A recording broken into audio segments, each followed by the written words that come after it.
across the UK, on DAB+, on your smart speaker, on your smart TV, and on your side. This is Talk.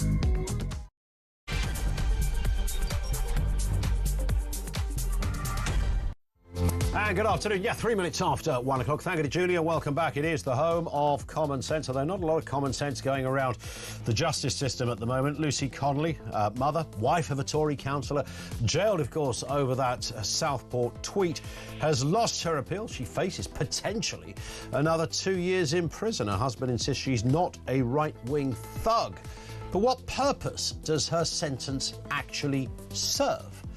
We'll have details on that in a few moments. Toby Young joins us later. Also, Prime Minister Keir Starmer has been accused of disrespecting British democracy by pushing a reset deal with the EU that goes against the Brexit vote. I mean, this one's going to wang on for flipping years. You can almost see it. But I don't think anyone with a brain could ever look at this story and say this is not, at some level at least, a tacit return to law and rule taking from Brussels. And Zoe Bread, yes, a masked campaigner who uses bread as her alter ego on TikTok, has successfully won a long-running battle with Manchester City Council over a parking fine. These are always rather delicious, these kind of stories, and the details of her case made it even more interesting as to what happened. Have you ever taken on the parking authorities and won? Not because you happen to luck in, but because they seriously had got it completely wrong. We'll have more on that a little later as well. Everything you need to know, all the breaking news right here on Talk 0344 499 1000. There's a lot to be said about, about Lucy Connolly. We talked about this middle of last week, and it's an area that I feel really strongly about in terms of the misuse of prison, basically. There's so many people that we send to jail. And if you don't pay your TV licence, you should never end up in jail. It's as simple as that. If you're a peaceful protester, even if you're banging on about some inane, daft, virtue-signalling cause, you should never be in jail. And if you tweet something, albeit a colourful, racist tweet, doesn't mean she's a racist, but the tweet was definitely, without doubt, racist, you shouldn't be serving 31 months in jail for that. I'd say that is wildly disproportionate. I didn't think that was the British way. I know it came, I'll say it again, it came against the backdrop of the riots, and anyone committing any kind of offence there, either in the streets or in the virtual world, found themselves at the wrong end of a fairly stiff sentence. That seems to be how it generally works. But this was an opportunity to look at the wider story and go, look, OK, she served some time, she's clearly humiliated. This doesn't serve any public good. Unless you can tell me otherwise. 0344 499 1000. Let's get a word on this and the other big stories of the day. Candice Holdsworth, the journalist and broadcaster, is back with us. Candice, good afternoon to you. Afternoon, Ian. Always nice to have you with us. Let's start with that story then. The jailing, of course, of Lucy Connolly was to do with inciting racial hatred. This was a tweet that followed the Southport murders. Now she and her legal team have failed to have her 31-month sentence reduced by the Court of Appeal. Let's have a listen to the original sentencing. You used the social media platform, then known as Twitter, to publish the following, quote, "Mass deportation now. Set fire to all the hotels full of the for all I care. While you're at it, take the treacherous government and politicians with them. I feel physically sick knowing what these families will now have to endure. If that makes me racist, so be it." The sentence on count one, therefore, is one of 31 months imprisonment. You see, here's the thing, Candice. I don't think that judge would have given 31 months had this been a couple of weeks before. Yeah, I think that for me, from a free speech perspective, I mean, I absolutely agree. This was overly harsh. It wasn't clear to me that she was inciting violence in any way. I think it was vile. I personally think it was a vile tweet, but that doesn't mean that she needs to go to prison for it. I think the big issue that she has is that she pled guilty, and there were others involved in the riots who were also advised to plead guilty, but said no, I'm not going to do that. And they went to a jury trial, and the jury found them innocent. There was a guy called Mark Heath that actually happened to him, and everyone told him, you need to plead guilty. That's the smart thing to do. And he said, no, I'm not doing it. I wasn't inciting racial hatred. These are just my opinions.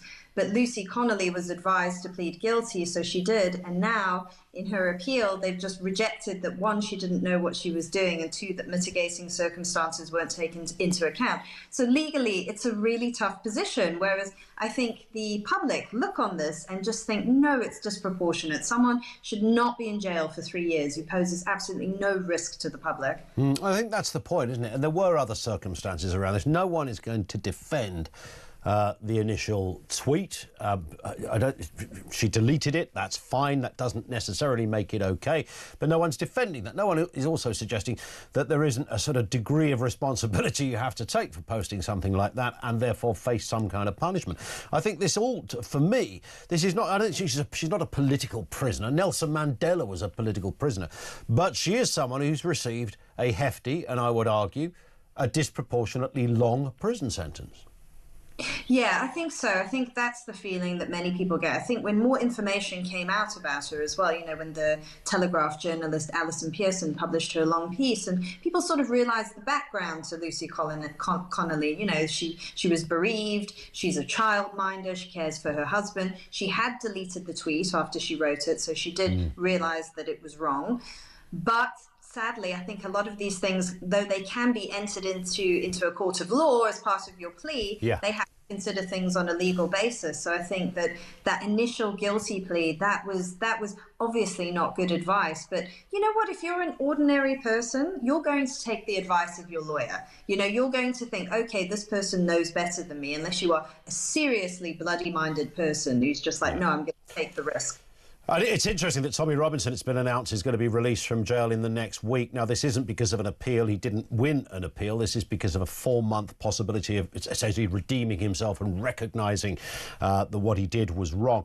But this was a man that actively campaigned and almost publicly enjoyed telling everybody that he was breaking the law. He didn't care. He didn't. It wasn't contempt once. It was 10 times that he breached that situation, raised money, pleaded guilty, and away he went to jail. Now, whatever anybody thinks about his prison sentence, it's rather interesting that if we're looking at the finer details, she realised instantly she'd done something wrong and removed the tweet. Robinson carried it on what seems forever, showing videos and films publicly, online, etc.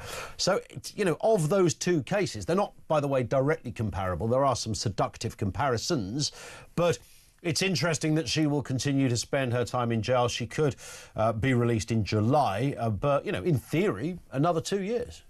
I know. And yes, comparing it to the Tommy Robinson case is absolutely, it's interesting, and I think it's relevant. Also, if you look during the riots themselves, the July riots, there were people who took part in actual violence, like standing outside mosques and stuff, trying to intimidate people. They actually got didn't get 31 months in jail.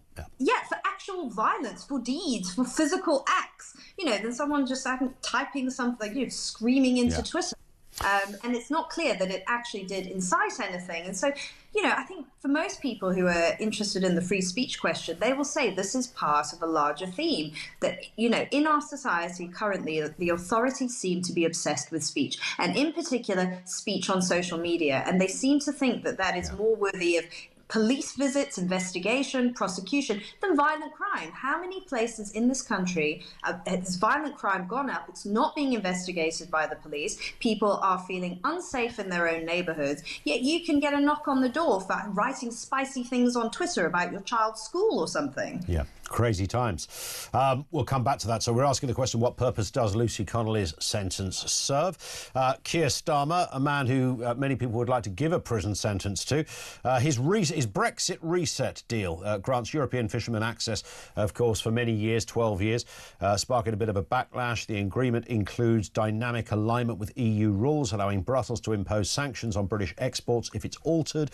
Many people criticising this. The Tories, I mean, they've got some front to do so, but they are criticising it. And, of course, Reform UK. And there's additional agreements, including a youth mobility scheme, yet to be decided. But that seems to be full of flipping holes as well. It was described by one person as a horror show, and I tend to agree. Yeah, in particular, the fishing rights. I just don't know why Britain, as an island nation with an abundance of fish, has always been so weak on protecting its industry. I mean, this goes back historically, you know, back to the 1970s, you know, when there were all the fights in the North Sea, you know, with Icelandic fishermen and British fishermen. People came in and just pretty much gave up. They just gave up the fishing rights. And now this has happened once again with the EU. This was a huge point of leverage that Britain could have used. You know, our fish, we sell to the we sell a huge amount. And once again, they've given it away. And I don't understand that. That is so confusing to me. You know, that was the point of Brexit, that we act in our own interests. Yeah. And nobody minds an agreement or a trading partnership. That's fine. But this just looks as if the scales have tilted well and truly towards Brussels, with very little coming back this end. And this story as well, a social media activist called Zoe Bread has won a fight against a Manchester parking fine after exposing confusing signs. She did this via TikTok. It forced the council to cancel the ticket and other similar ones as well, and admit that the signs could have been clearer. Let's have a listen to a clip from her council battle.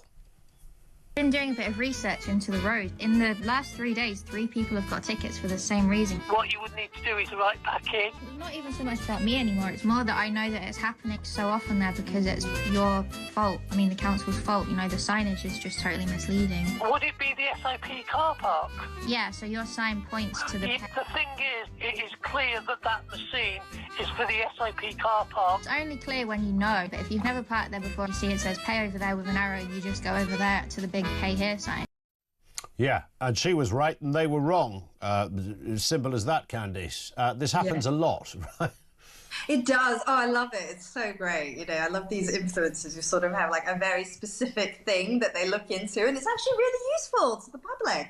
I know so many people who've had issues with parking like this, and they've said it's almost Kafka-esque. You know, they know that they've done no wrong, yet they have to go through this long, lengthy, laborious process to prove that they're innocent. They're sort of guilty before proven innocent, and it's so petty when you're dealing with the councils. Yeah. I mean, I knew one person, they'd taken a picture of what they said was her car and tried to give her some like huge fee. They said that she'd parked for the whole day at some shopping centre. It wasn't her car, it wasn't her license plate, but she had to prove that. It was just the worst thing in the world. Yeah, it's horrible, and it's such a, again, talking about injustices, it's the amount. I got a parking ticket yesterday, funny enough, through the post, because I went to do a job. It was at a hotel. I went into the car park. I was there for about 2 hours, came home again, didn't realise it was 1. And this was like 8 in the evening, by the way, so it wasn't like I was trying to use the hotel to do me shopping or something like that. Plus, it's not near any particular shops either.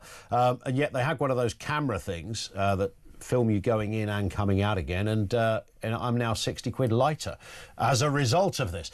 They would say, well, the signs were there. I just wasn't expecting to be charged to park in a hotel. Nonetheless, there we are. Listen, Candice, thank you very much indeed for your time. Really appreciate that as ever. Candice Holdsworth, the journalist and the broadcaster. Yeah, parking nightmares when you won are always tasty. We'll have some of that as well. 0344 499 1000. And Lucy Connolly. What purpose does her sentence actually serve? We'll talk to Toby Young on this very point in just a moment, right here on Talk.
The EU was saying if there isn't a ceasefire, that the whole massive sanctions will be then put on Russia. I've been watching and listening. I've not seen any sense of that. And if you wanted any sense of how seriously Putin was taking this, by all accounts, Russian media say that he was actually at a music school in Sochi doing the telephone call. That actually demonstrates to me that he's no great incentive here to actually get involved in talks. He probably wants to play President Trump along, probably wants to buy a bit more time. The real question is here, what's President Trump going to do?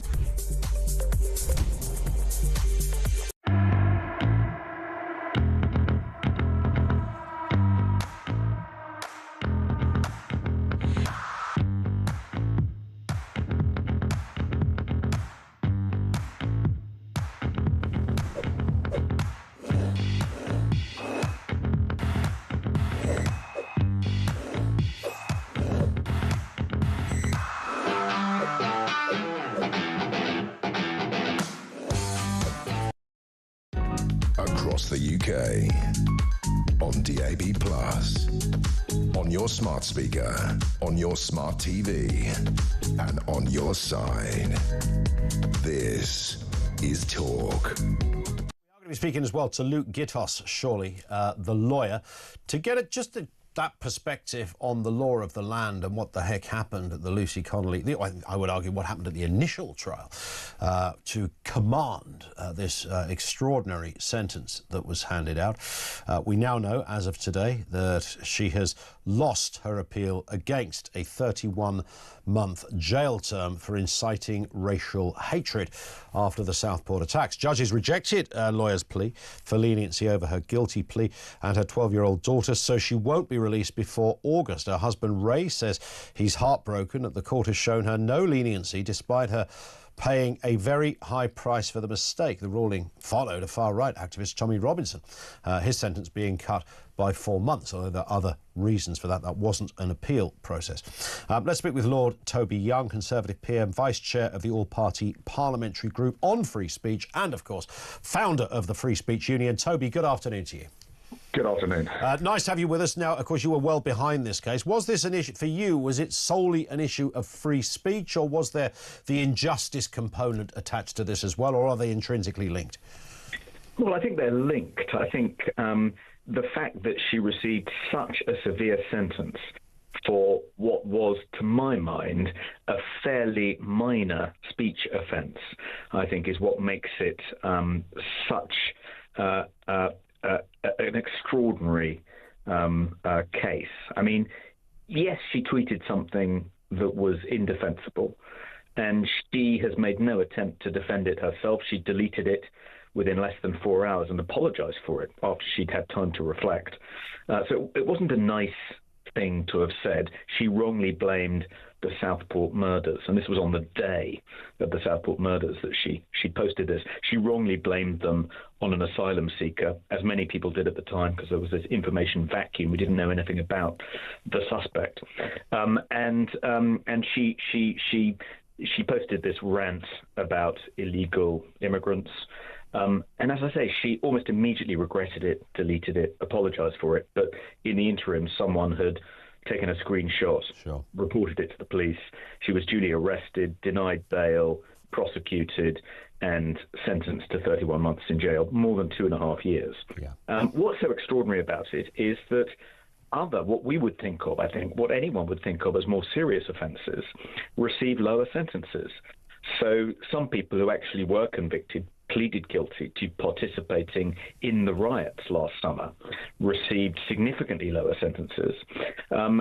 People convicted for being members of rape gangs for offences like having sex with child prostitutes have been convicted for less than 2.5 years, or rather less than 31 months. There were, I think, 4 people in the a grooming gang case in Telford in 2013. 7 people pleaded guilty to various child sexual exploitation offences, and 4 of them received 2.5 years, which is 1 month less than the sentence meted out to Lucy Connolly. So it is extraordinary that that the law and our courts should believe that it's perfectly just that someone should get more than 2.5 years, a more severe sentence, for a single speech offence than for pleading guilty to child sexual exploitation. Indeed. And I've spent a long time speaking to lawyers, trying to get to the bottom of whether there was a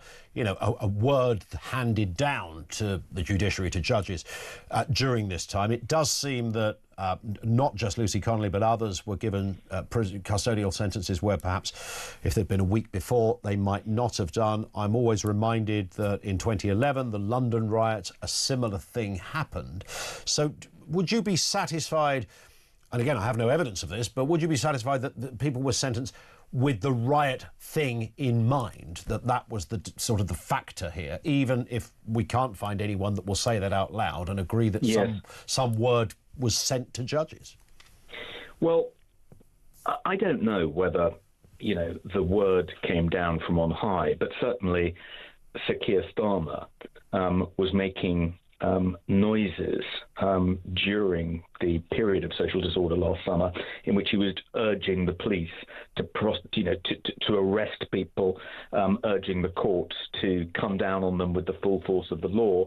And even if no word did come down from on high to the judge in this particular case, he must have been aware that the courts were expected to effectively throw the book at people who had pleaded guilty to speech offences in connection with the Southport murders, as well as people guilty of rioting. Although, as I say, people who pleaded guilty to, participating in violent disorder received lower sentences, not in every case, but in some cases, than Lucy Connolly did. Indeed. And I was just going to say, Toby, I do wonder sometimes about the quality of our judges. I know we all sort of sit there, looking at these impressive men and women with wigs and gavels and, often, lovely backstories of their journey to the top, etc., and assume they are the Oracle of Delphi when it comes to, matters legal and otherwise. We defer to them because of this sort of greatness of position. But when I read the Court of Appeal ruling, that the judges there had said there is no arguable basis on which it could be said that the sentence imposed by the judge was manifestly excessive. I would argue that demonstrably, evidently, it was excessive by any measure. Yes, I mean, that's certainly how it seems at first blush. The argument made in the Court of Appeal last week, I was there for the hearing for some of it, was that, first of all, Lucy Connolly was poorly advised by her solicitor and accepted culpability, a level of culpability which she shouldn't have accepted, without realising what the implications were as far as the sentencing was concerned. The Court of Appeal rejected that argument.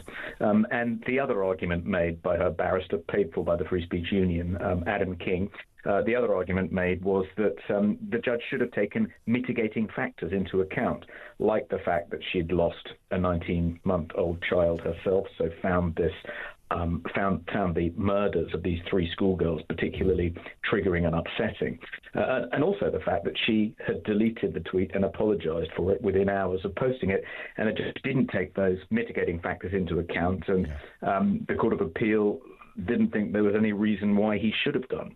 I think the Court of Appeal are often quite reluctant to, by implication, criticise their colleagues. Of course.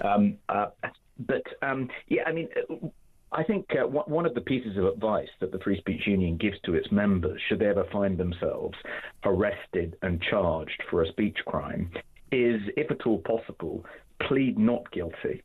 And ask for a jury trial. Sometimes it's an option. Most of the people, literally a majority of the people who have been prosecuted for speech offences in connection with the Southport murders, who've pleaded not guilty, and very few did, but of those who did, a majority have been acquitted by juries. Yeah, indeed. And just on the wider point of the Free Speech Union, I know you represent and have an interest in cases, whether they're left-wing, right-wing, you don't discriminate on that basis. It's about free speech. The bit that seems to get lost in all of this, there's a lot of people write stupid things, inane things, sometimes a bit offensive stuff on social media. Being an idiot is not a criminal offence. offence. I mean, that should be said.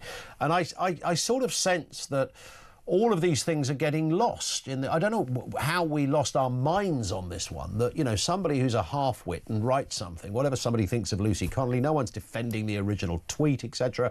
But in any other world, you know, none of that would be a point of arrest, let alone going to jail. For being an idiot does not normally carry a custodial sentence. Otherwise, we'd have a far bigger problem with prisons on our hand than we currently do.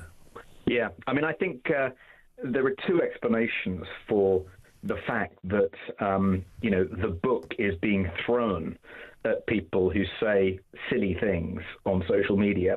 A charitable explanation and an uncharitable one. The charitable one is that the Prime Minister and the courts, prosecutors, they genuinely believe that tweets like Lucy Connolly's contribute to outbreaks of serious disorder.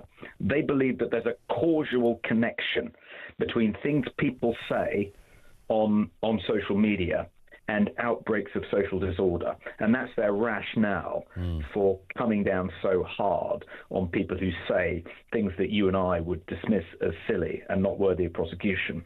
The less charitable explanation is that this is just a convenient way of silencing dissent. Yeah. They don't want people to vent their rage about uncontrolled mass immigration, about the fact that we cannot control or defend our borders, because they think that they don't like that point of view. They morally disapprove of it, and they want to shut people up who articulate that point of view.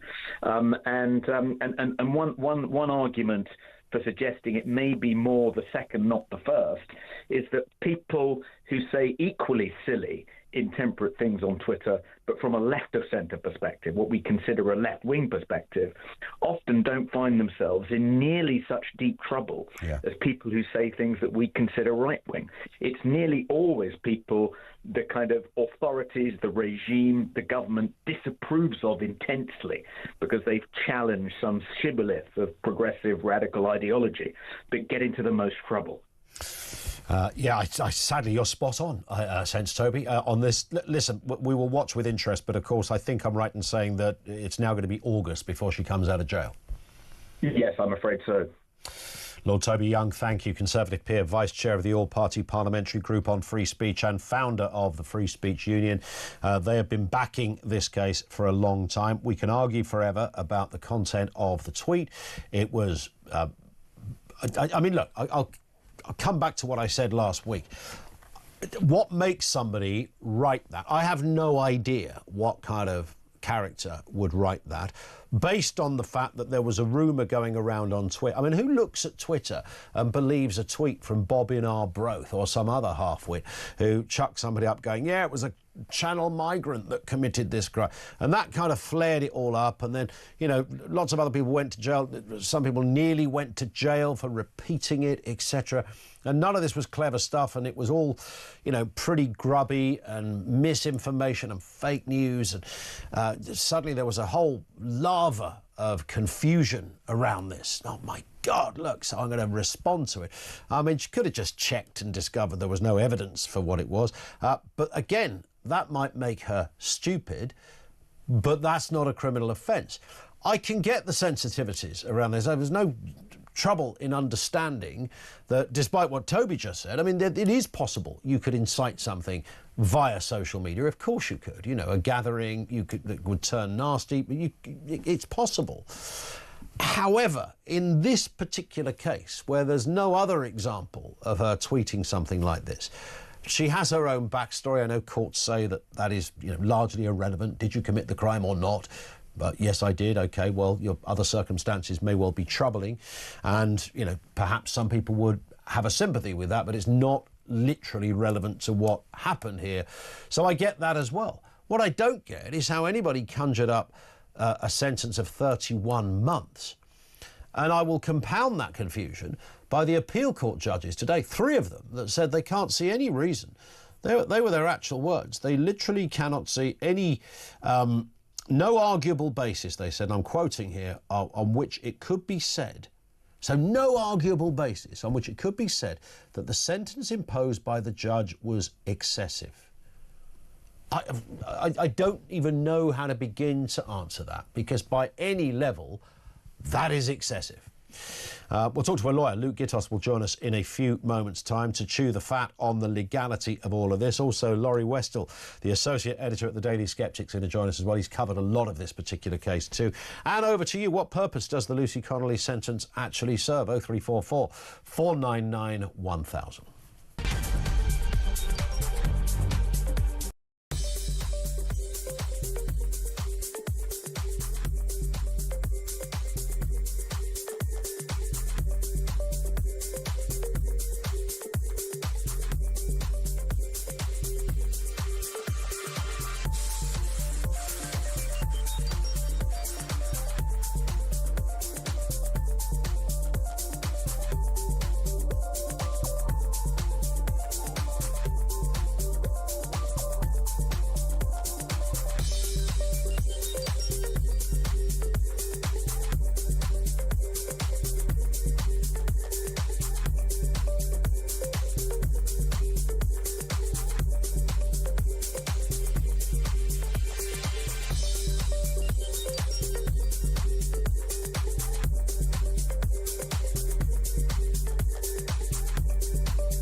Across the UK, on DAB+, on your smart speaker, on your smart TV, and on your side.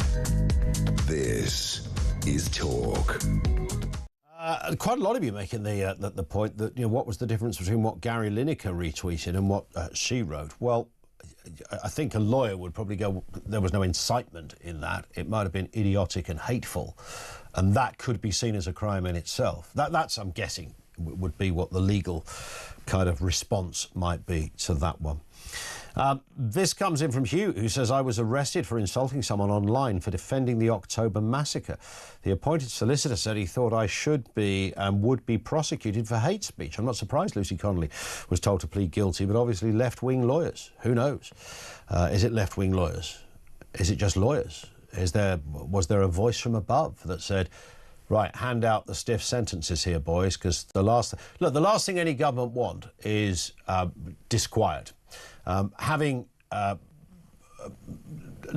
lawless, riotous situation is any government's worst nightmare, regardless of what it's about. And it was within the kind of, I suppose, the brackets of that these rather stiff sentences appeared to be getting handed out almost by the day for one moment. We saw many of the verdicts you heard earlier when we played the original Lucy Connolly verdict. And I keep coming back to 2011 when there were riots then, and the same thing happened then. And the memorable case of I think it was an 18-year-old that got 6 months for nicking a bottle of water. So it has happened before in similar circumstances, but I don't know where that comes from. It doesn't come from Downing Street, but I know it's very nice to blame Keir Starmer for anything. I wanted to blame him earlier when the dry cleaners was closed when it said it would be open. Yeah, of course, he's the Prime Minister. He's your go-to man for blame. I get that. I don't know. Let's see if we can get a word on it. We'll speak to Laurie Westall in just a second, Associate Editor of the Daily Skeptic. First, Luke Gittos, partner at Murray Human, and a lawyer, of course. Luke, good afternoon to you. Good afternoon. So just on that point that I was just talking about there, we may have even discussed this previously at some point. What was it because of the backdrop of the riots that these sentences were harsher? I mean, people go to court all the time for all manner of things and don't get a custodial sentence, even if it's something that is a defamatory or an offensive comment, whether it's on Twitter or elsewhere. I sense this might not have happened to Lucy Connolly had it been a couple of weeks before. So would that have played a part in a judge's thinking? And if it did, is that down to an individual judge, or would there have been a word on the street down there at Judge HQ that told all judges who sit on these kind of cases need to get robust? Well, this case was sentenced on the basis of a guideline that's published by the Sentencing Council. And if you're looking for Judge HQ, that's probably the closest you're going to get. They published guidelines which effectively attempt to provide uniformity across sentencing for particular sentences. So they'll look at all the sentences that are passed for particular cases, and then they'll produce guidelines to judges to help them bring uniformity in how they approach each case. In Lucy Connolly's case, the sentencing judge made direct reference to the sensitive cultural climate and made direct reference to the widespread disorder at the time of Miss Connolly's tweet. But principally, I think Lucy Connolly's issue was that she pleaded guilty on the basis that she intended to incite racial hatred in what she said. The offence that she was convicted of could be convicted in a couple of different ways. The first is where you actually intend to stir up racial hatred. And the second is where you tweet something knowing that it's likely to stir up racial hatred because of the time and place when it was tweeted. Now, Lucy Connolly pled guilty on the basis that she did actually intend to stir up racial hatred. And the focus of the appeal was whether she did that with the full knowledge of what that involved, whether she was properly advised. It was very unusual in this case because her previous lawyer actually came to court and gave evidence about what Lucy Connolly was advised and what she would have been told at the time. She was cross-examined on that. She was asked about it. And she herself also gave evidence about it. So both the lawyer and the client were in the box during this appeal, which is extremely, extremely unusual. The Court of Appeal, though, thought that she pleaded guilty on the basis that she fully understood what she was admitting, that she'd admitted that she had intended to stir up racial hatred. And when you do something intending to stir up racial hatred, then the sentences are quite severe. So what the Court of Appeal had effectively tried to do was consider whether or not that decision was properly made. They considered that it was, and so that the sentence was perfectly just.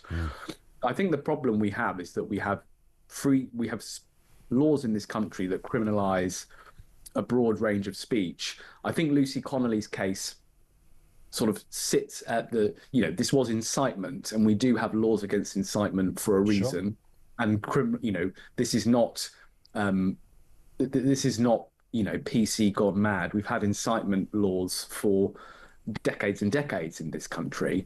But I do think that Lucy Connolly's case, that there was at least some evidence from what she'd said that this was an outpouring of emotion in a particularly fraught moment. So she said that she tweeted this because her own child had passed away at the hands of medical negligence, and so felt particularly appalled by what had happened in Southport, felt a direct emotional connection to it.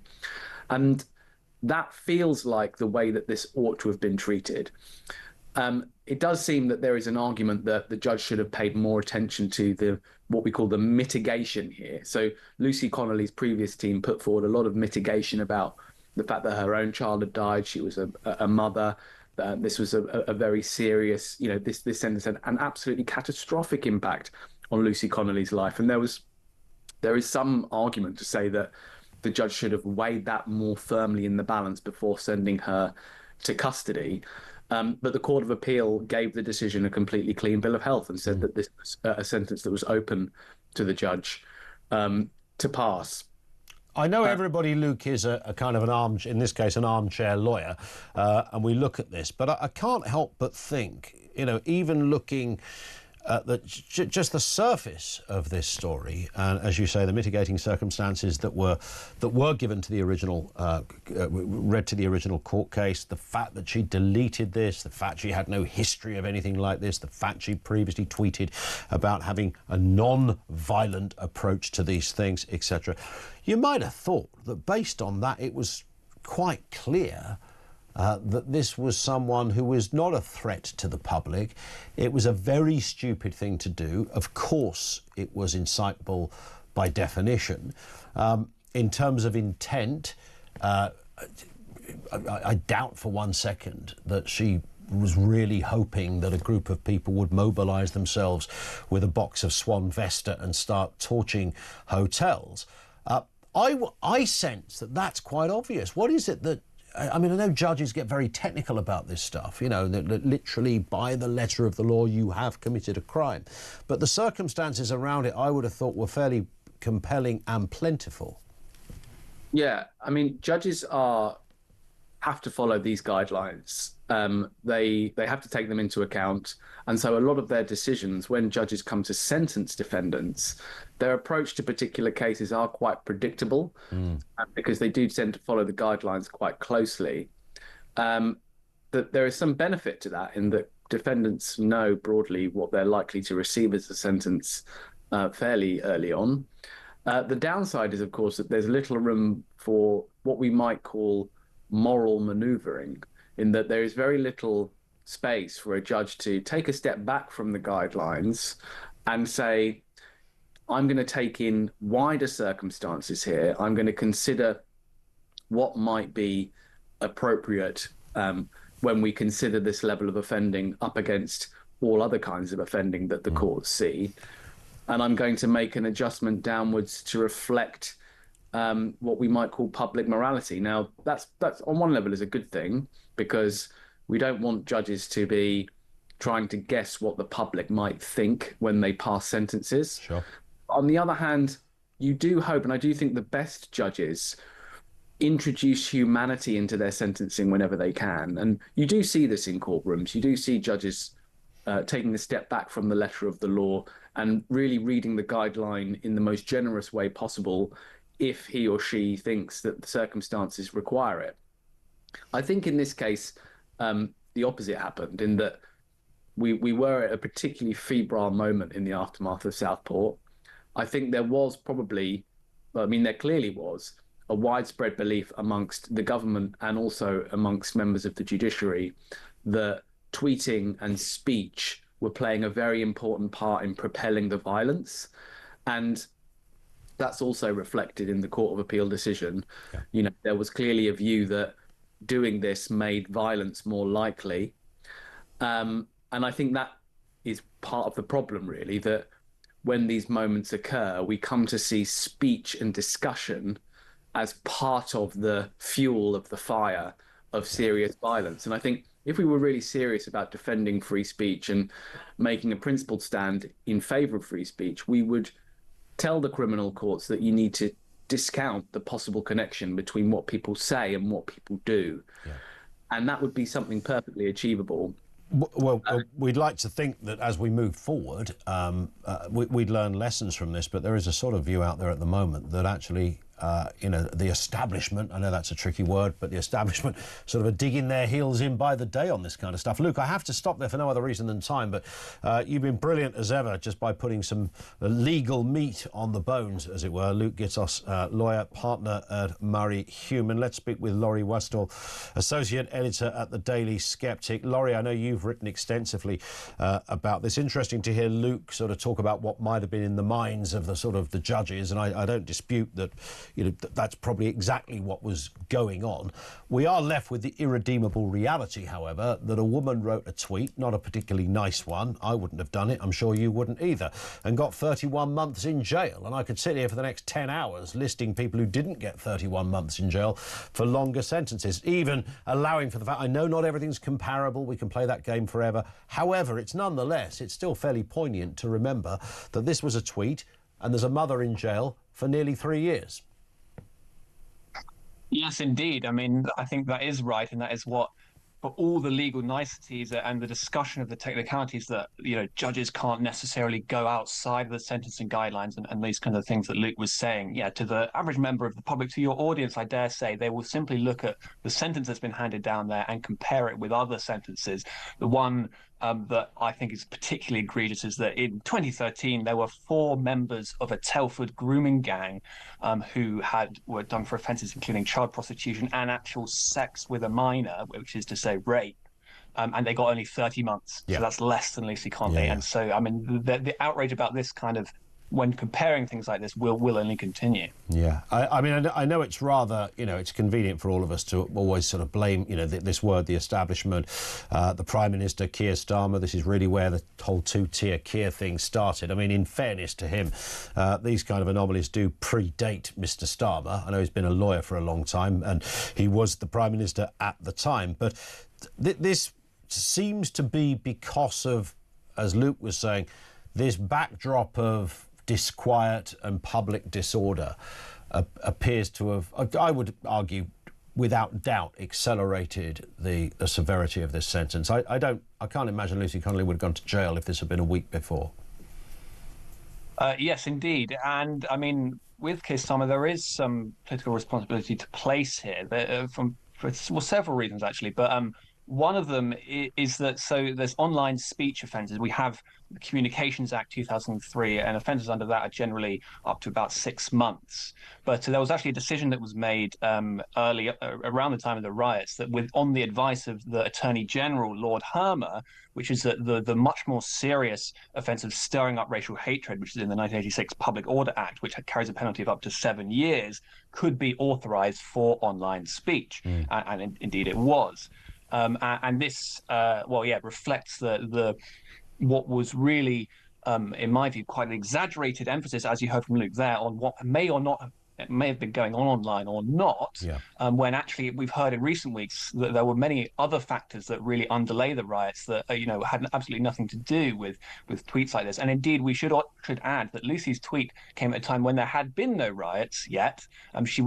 It was deemed to be an aggravating factor that it was a particularly sensitive social climate, but there had been no riots at that point, and she wasn't necessarily to know that there were going to be in future. She, as she maintained, was just raging. And she didn't exactly have 2 million followers as well to kind of influence, which I think if somebody wants to go down the digital world, then you would have to include that as a factor almost in her defence. I guess the wider question now, Laurie, is where do we go with all of this? We keep, when it's a couple of parents getting their house raided because of something they wrote on a school WhatsApp chat, or the many others where the old bill have showed up mob-handed, it seems.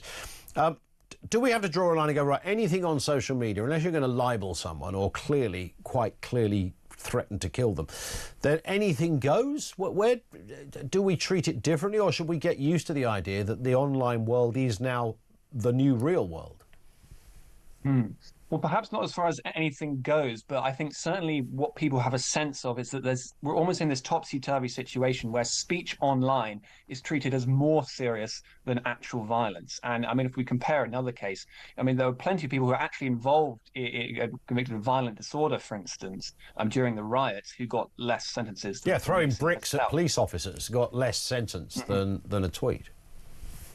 Yes, and so there's this extra responsibility that's put onto online speech, where I think that's because it's easier for the police to deal with, it's easier for people to point to, but actually, we should be responsible for our own actions in person rather than assuming that something someone may have read is necessarily going to cause them to do something else. Indeed. Laurie, thank you. Laurie Westall, Associate Editor of the Daily Skeptic. I'd love to speak to Laurie more on this and other cases as well, which we will do down the line, I promise you. 0344 499 1000. What purpose does Lucy Connolly's sentence actually serve? And when you deconstruct it, what do you make of it all? This is Talk.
This is just the latest, let's face it, ridiculous disaster that Labour have presided over. This ought to be the end of the Labour Party. If there was any justice, this would be the end of the Labour Party. I mean, throughout my 14 years in Parliament, I saw that the Labour Party in Parliament was completely disconnected from the working people they purported to represent. They have gone on and on and on about niche cultural issues in ways that I know, because I'm from a working class background, that normal working people are not interested in those niche cultural issues.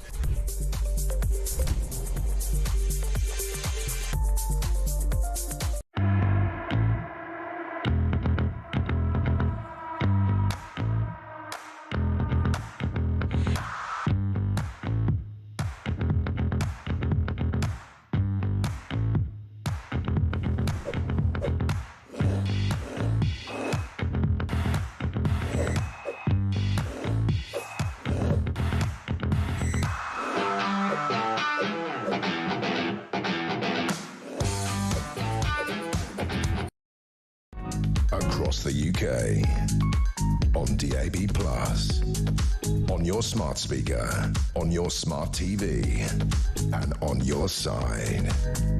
This is Talk.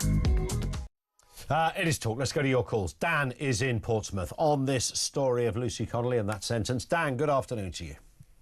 Afternoon. I know you haven't got long, so I just want to make 2 quick points, if that's all right with you. First one is I'd love more people to speak about how the process was weaponised against this woman and other people, and I don't know how that can be possible. She is not a danger. She's not a flight risk. She's previously a good character. How on earth was she blackmailed, all right, to plead guilty by saying that you're not going to get given bail? Why would she refuse bail? You're not going to get given bail, and your trial's going to take ages to come up with. Whereas if you plead guilty, it can be done and dusted in a moment. That no one's talking about that. Why would she refuse bail? Why on earth would she refuse bail? The only thing, it's funny, it's the one thing I didn't get round to talking to the lawyer we spoke to about, Dan. It's a brilliant point. I've scratched my head on that. The only conclusion I can come to is that somebody considered...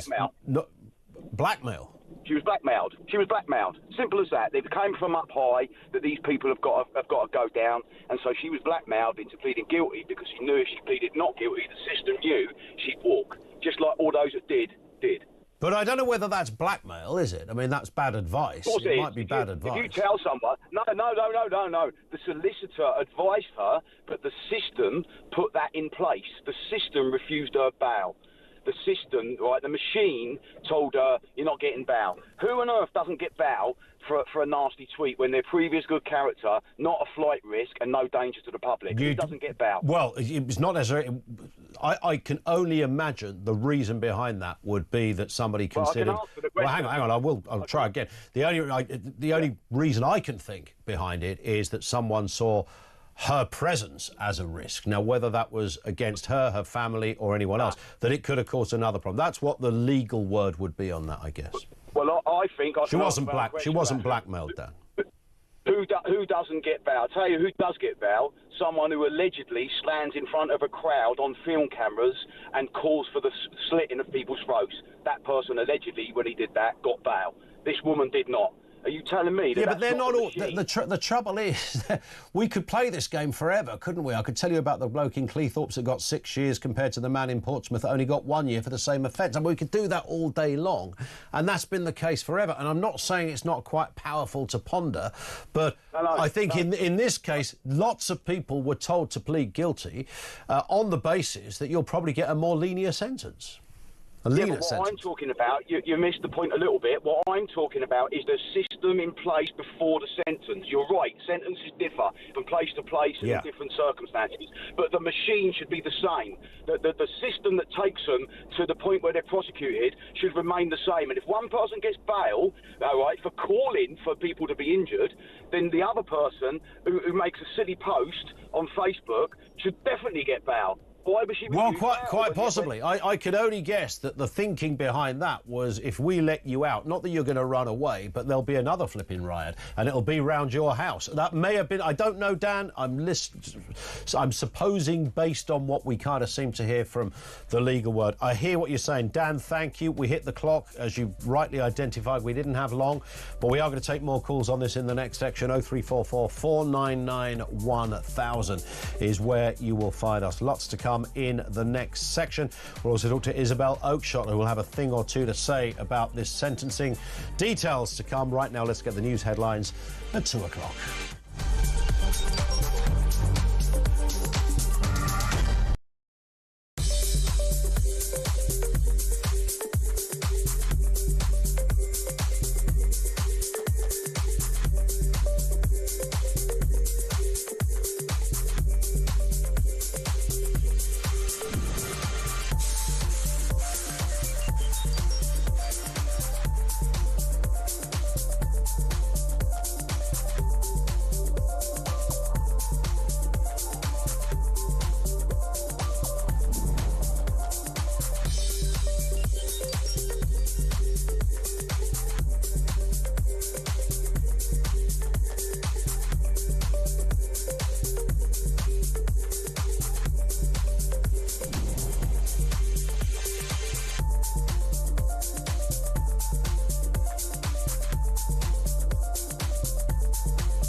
Across the UK, on DAB+, on your smart speaker, on your smart TV, and on your side. This is Talk.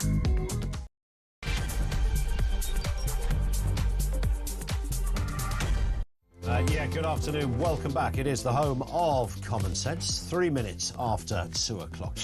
Lucy Connolly, the mother and the wife of a Tory councillor, jailed over that racist tweet after Southport, has lost her appeal and faces, potentially, she could be in jail for another 2 years. She'll probably come out, in all probability, in July or August. Her husband says she's not a right-wing thug. We'll get more response on that. And asking the question, what purpose does Lucy Connolly's sentence actually serve?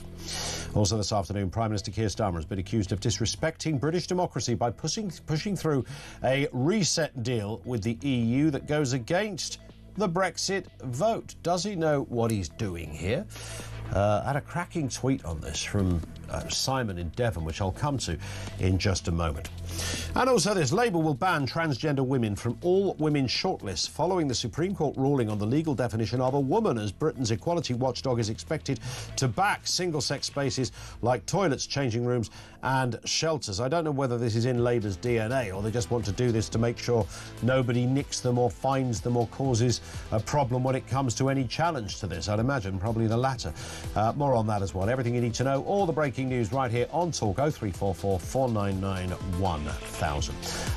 I thought this was a really good point from Simon in Devon, who says, much as I dislike Starmer and the EU, I actually, and to my horror, think he's playing a blinder by aligning the UK closer to the EU. This is the ace up Labour's sleeve to take on reform head-to-head. He knows half the country support rejoining the EU, so I'd expect him to ramp up the rejoining agenda over the next 4 years. He will hope the fisherman issue will slowly float away whilst offering a fresh referendum on rejoining the EU as part of his next election manifesto. It is the only way this Labour government can attempt to win an election. And Starmer knows it. Brexit too will be the battleground for the next election. The country will be on its knees, but nothing else will matter. Starmer will blame Brexit for the country's ills, and he will gamble on half the population holding their noses and voting for him.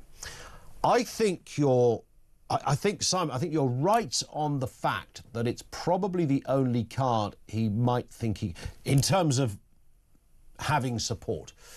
There will be people, I don't know whether it's 48, 52, I mean, there's a lot of people I know that were Remainers that now we are 9 years, I should say, from that initial vote. I've said, no, actually, we're out now. Let's not try and relive and get back and all the rest of it. There are those that never stop squealing over it. And the left-wing meerkats whose heads pop up every time this thing comes up.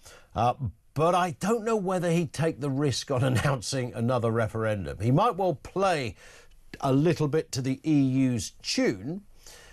And I think Simon rightly identifies that that will play well to a certain part of the electorate. It might be the only substantial thing Starmer thinks he's got. Would he go as far as saying, if you vote me in, there'll be another referendum? I mean, after 9 years of this toing and froing and fannying around, do you really think? I don't know. Maybe I'm wrong on that. Let's get a word on the other big stories of the day. Isabel Oakeshott, Talk's international editor, is back with us. I mean, I might as well ask you, Isabel, on that specific point. I thought it was a reasonable point of debate that Simon in Devon just raised there. And can you envisage Mr Starmer standing there a year before the next election saying, I'm going to have another referendum? Yeah, I'm beginning to think anything's possible with this guy. I was kind of gulping at the thought of it. I mean, the horror of us all having to go through that all over again. Yes. I don't think politically that's something that he would be quite audacious enough to do. And I think that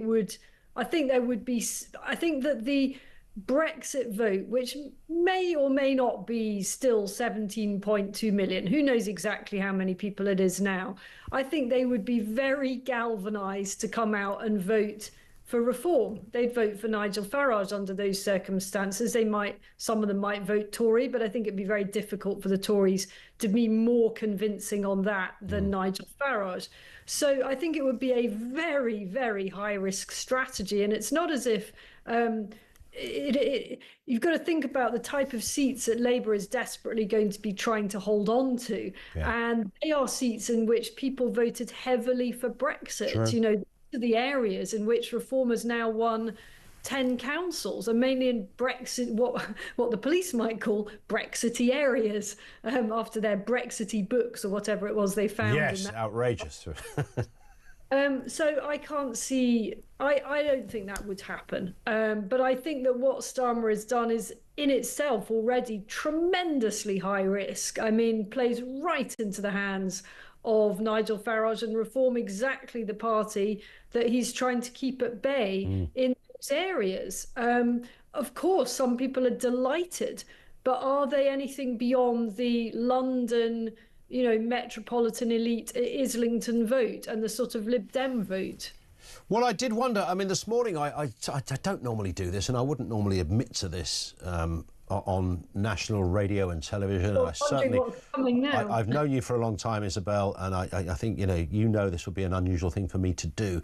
But this morning at around about 6:30, while prepping up and reading, God knows how much I read in the morning, I actually looked at the Guardian. I did. I dipped my toe into the big G to see what they were doing, and interestingly, I couldn't really find a sort of an unequivocal endorsement of brilliance, even from the Guardian, on this. There wasn't any sense that, he's played an amazing card here. What he's done is genius. There was none of that. Just a sort of tacit acknowledgement that this is the inevitable and it would have happened under Rishi anyway, blah, blah, blah. So if the Guardian can't support him on this, then he should realise he's in a bit of trouble, I would have thought. I think the problem for him is that there wasn't enough of a retail sort of offer for the British people. 100%. Yes, he needed to be waving a paper saying, look, I've done the fishing thing. I know it's 12 years, but look what I've got. I mean, I'm sorry that in return, you can spend a few minutes less in the passport queue. It's kind of insulting to people. I think most people are able to think a little bit bigger than that when it comes to the whole future direction of our country. And so what they were left with thinking is, okay, so you've sold out the fishing industry, and likely, you know, fish stocks are going to be heavily depleted. We're an island. It'd be kind of nice to be able to control who accesses our waters for that industry. So you've done that. You've also opened the way potentially to what most people will interpret as basically free movement of people again. You know, potentially millions are going to take advantage of this over a period of time. And in return for what exactly? What we're going to have some alignment on plant health. I mean, it's not really going to get them talking in the pub, is it? Not really, no. Again, you look at it and think, well, there should have been that moment when, you know, Starmer was able to at least say, look, I know you're not going to like all of this, but you will like this bit. And the fact that we didn't have those moments, the fact that the scales tilted only, it seems, in that direction. Ursula von der Leyen almost whipped out the Prosecco while giving the press conference, I felt yesterday. You could almost see the sort of unbelievable win she felt she'd had over Starmer. And again, you know, this 4 years for the fishing rights that went to 6 and then to 8 and then to 12 in about 4 hours seems extraordinary. It is extraordinary, and I think people are still digesting it. They're still trying to work out what it actually means on a day-to-day basis. I mean, the reality is in the short term, no one's going to feel any different. But I think this whole, he made himself a couple of hostages to fortune, one of which is probably on energy, because we're now tied into some, you know, wretched extra carbon emissions sharing scheme. The idea that that's going to bring bills down, I think, is pretty high stakes for Keir Starmer. I suspect that it won't, and nor will your shopping suddenly get cheaper either. So all downside at this point, as far as I can see, politically and for all of us. Let's talk about the Lucy Connolly appeal. She lost an appeal against the 31 months she was jailed for inciting racial hatred after that tweet. I mean, I think all of us, no matter where you are on the political spectrum, look at this story and go, regardless of the tweet, wasn't very nice. You wouldn't have written it. I wouldn't have written it. But it's the 31-month thing, right? I mean, it's that. 31 months is a long, long time for a tweet. It is disgusting. You know, the appeal was asked to consider whether the sentence was manifestly excessive. And I just don't know how, if you had a jury deciding on this, 12 ordinary people, would they really think that that is an appropriate sentence? You know, you come back to all the cases in which people who have actually done things that caused real life victims, you know, that they're provably harmed individuals or groups of people who are walking away scot-free. I mean, I was looking at the statistics on this. Here's an extraordinary statistic. In more than 50,000 cases since 2007, offenders with more than 50 convictions have escaped jail. Wow. So career criminals are routinely escaping jail. These are people who are shoplifting, harming people, getting involved in brawls, all sorts of horrible things. And these people, they have a long history of appalling behaviour, taking up our court time and actually causing real harm and hurt to people. And yet Lucy Connolly, you know, somebody who had never done anything wrong before and in the heat of the moment said something stupid and horrible and then regretted it, gets years in prison at a time in any case where we really need prison places for truly bad people.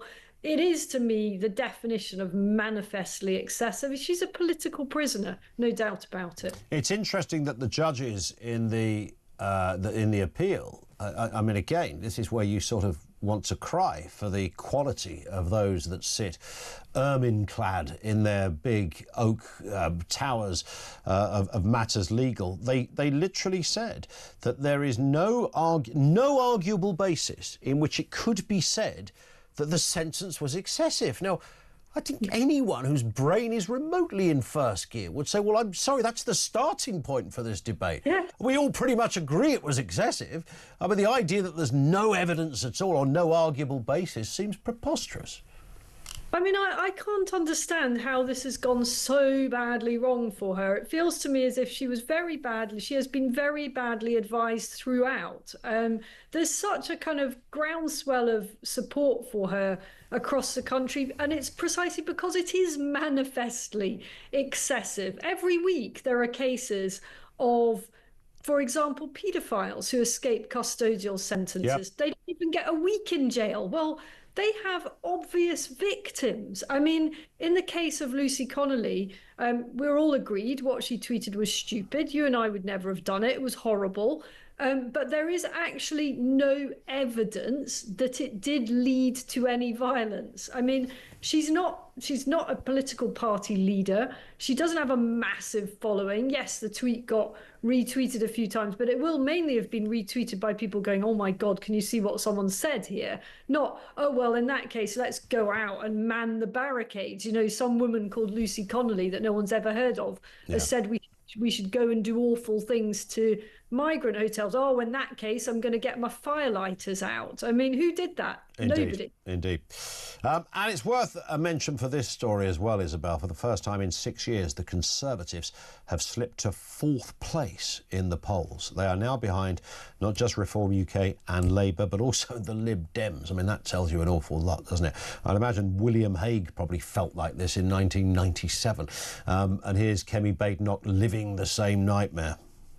Did it get that bad? No, I don't think it did get that bad. And of course, Reform UK weren't around, and I suppose the terms of debate or discourse at the time were different, maybe. But that sense of what the hell do you do when you've got a party like Reform UK who are espousing what some would refer to as proper conservative thinking and ideas and debate and concerns, and seemed to mean it, set against a government or a party that was in government for 14 years, and many sitting there on the front bench were part of it.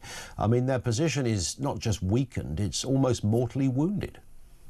I mean, I can tell you that privately they are in utter turmoil. You know, there are kind of two camps within the party. One is the in total denial camp. You know, it'll all be okay because we've always been this tremendously successful party. We're the oldest and most successful political party on earth. They literally say these types of things. They think that they are indestructible and that somehow it'll all be okay and there's 4 years to go. And then there's the other camp that thinks this is actually acknowledges and feels that this is genuinely existential and that they are finished. And they're all sort of wondering, well, what does that mean for me, me as an MP? What does that mean? And do I defect? Do I just decide I'm just in it for the next 4 years and then that's it? They are in a complete quandary. And amid all of this, Kemi Badenoch is remarkably absent. I mean, where is she as this government commits own goal after own goal? Kemi's not in the goal, trying to stop the government doing all of this stuff. Kemi is way off the pitch. She's nowhere to be seen. You know, she crops up every week and does PMQs. She has to.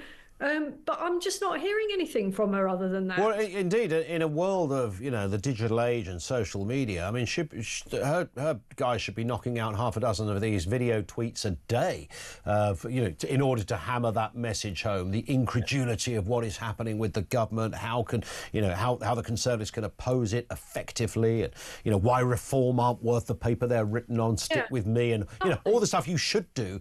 There's none of that.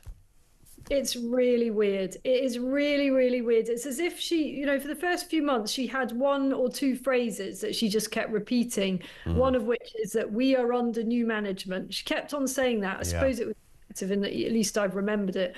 But I can't remember anything else that she said. And then since that little phrase has kind of run out, she didn't seem to have come up with anything else. It's really odd. Indeed. Well, we'll be speaking to Richard Tice in about half an hour's time, certainly on the Starmer EU deal, but I'm sure if I can stop Richard weeping when I read that poll result to him, maybe I'll ask him about that as well. Let's see.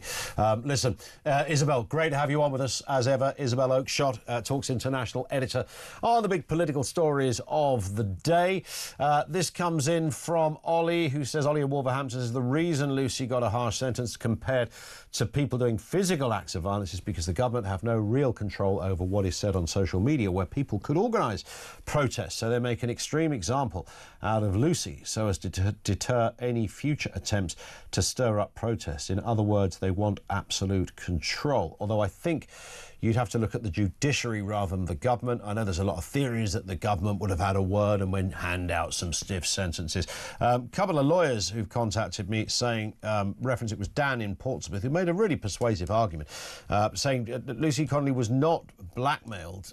She was told to plead guilty because she was guilty and it couldn't have been proved or possible to be any other way. The guilty plea would, in normal circumstances, have reduced her sentence. That would have been the legal advice. I hear that as well. Lines are open on that one. The question, what purpose does Lucy Connolly's sentence serve? I would genuinely, I see a few people on social media say, it's absolute right, this is a filthy racist, of course she should have got this sentence, and I'm glad she's lost her appeal. If you have that belief, then I'm all ears at this end. I think very few people, if they're sensible and they can take their head out of their fundamentals, would not agree that this was, the word has to be excessive. No one is saying there shouldn't be a sort of punishment for this. There is such a thing as inciting racial hatred.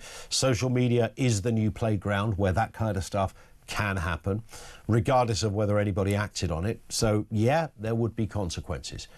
And there should be consequences. I quite like living in a civilised world. I don't want the government to do very much. I do want them to have reasonable laws, and inciting racial hatred and all sorts of other laws like that have their place.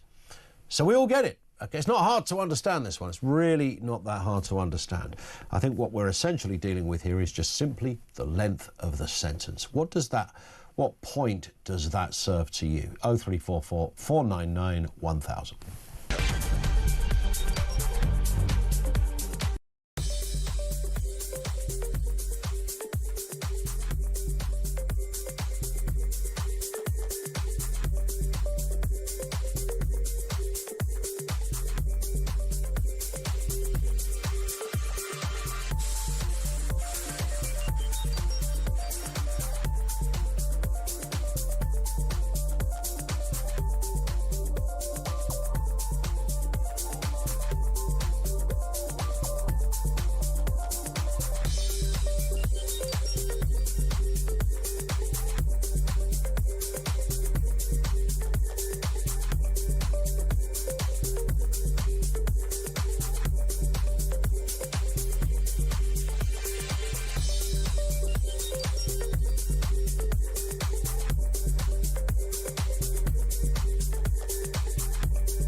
The EU was saying if there isn't a ceasefire, that the whole mass of sanctions will be then put on Russia. I've been watching and listening. I've not seen any sense of that. And if you wanted any sense of how seriously Putin was taking this, by all accounts, Russian media say that he was actually at a music school in Sochi doing the telephone call. That actually demonstrates to me that he's no great incentive here to actually get involved in talks. He probably wants to play President Trump along, probably wants to buy a bit more time. The real question is here, what's President Trump going to do?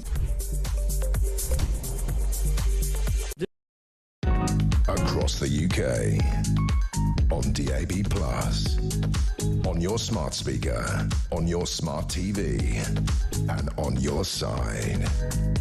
This is Talk. Julian in Coventry says a Labour MP used actual violence but no prison time. Also, let's say Lucy Connolly had pleaded not guilty and was found guilty. Are we saying she would have got around 5 years? Two-tier at its best. It was a difficult one because she would have... Would she have been found guilty by a jury of inciting racial hatred? Her legal team would have had to have argued that clearly she didn't mean to incite racial hatred. That's why she's pleading not guilty. It was off the cuff. It was turn of phrase territory in that world. I think she would have got off with it. I think a jury would have found her not guilty because I think her legal team would, and her in the witness box would have gone, I'm really not proud of this. I am terribly sorry for writing something that is, pretty mucky and it's horrible. It's really not, let's set fire to a hotel with people in it at a time when tensions are high, although no riots had started at that time, it should be said, when she sent it. But tensions were high, and she could see that through social media where people were reacting on this way. Oh, my God, it's a Channel migrant that has done this terrible crime. And people lost their minds. It's Charlie Brooker terror. People lost their minds, started inventing all sorts of, circumstances and stories around it. And then as the days went on, there wasn't a lot of information from the government or the police. To be honest, I mean, that actually, it's not that unusual. You do sometimes, I don't think, a little bit more information from the old bill, like the bloke's name or whatever. And of course, there were juvenile-based issues based on his age at the blurb, all of this stuff. It just wasn't a pretty time for so many reasons subsequently. And I think, to me, what got forgotten in all of this was the killing of 3 young girls, one of the most tragic and barbaric and acts of unspeakable evil that I think we've really seen in our times. It was just horrendous. That's really where any focus, when you mention the word Southport, it should only ever be there. But we've got all of these other distractions going on now. Would she have been found not? I think she would have been found not guilty. Andrew in Hertfordshire, on this verdict or this lack of overturning the verdict, good afternoon to you. Good afternoon. You've reasoned that out very well, and well done for reading out what the judge said, because that shows you the disconnect between the judiciary and the man on the Clapham omnibus, as we used to say. The bit that I think is interesting is that the actual evidence wasn't tested, and that's where all these lawyers get together. You take Diane Abbott, she sends out a anti-Semitic tweet. She then does a half-an-hour course and is now the Mother of Parliament. This woman, the cause of it is illegal migration into the country. She writes the tweet, it's wrong, we all agree that. And so it was never tested in court that the actual social media was the problem. And the interesting thing is that her lawyer says to her quite clearly, you should plead guilty. And he would have been speaking to the Crown prosecution, he or she, because they liaise all the time. So that is where, look at the work we did to find out whether Boris Johnson ate a piece of birthday cake.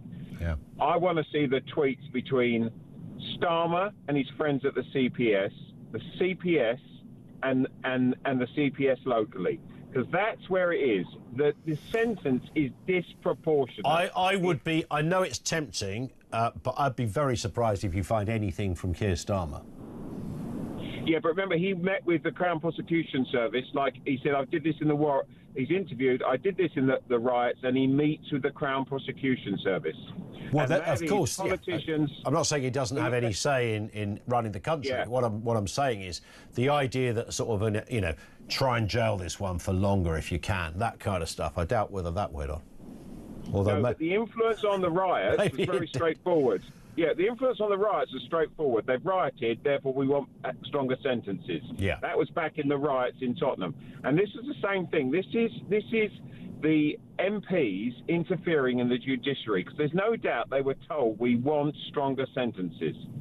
And that's why she's in jail, because The law was influenced by politicians. But is it politicians or is it? I mean, there are judicial guidelines on this. The lawyer said to us before, Andrew, you know, that they do. You mentioned the Tottenham riots. I mentioned the London riots as well. Last 2011, we always see in these heightened times people getting, you know, pretty robust prison sentences, right? I mean, it's not that this isn't the first time we've seen it. Yeah, but that doesn't. The polar argument to that is that doesn't justify it. No, it doesn't. Because exactly, you got it. The actual norm is this. The norm is 5. All of a sudden, we're at 20. Okay, but let's be realistic. This is a woman, a mother, who's apologised and got it wrong. Yeah. So they are hugely mitigating factors. And remember that tragic woman in the post office who didn't see her daughter, you know, was separated from her daughter and served a prison sentence. We're all supposed to feel, and we rightly do, that's wrong. We separated this mother from her daughter for a tweet. The problem is she pleaded guilty to inciting racial hatred and apparently understood that her tweet could have incited racial hatred. So that perhaps was the biggest downfall, right? Because she went to court fully aware that she'd done something that was potentially horrific.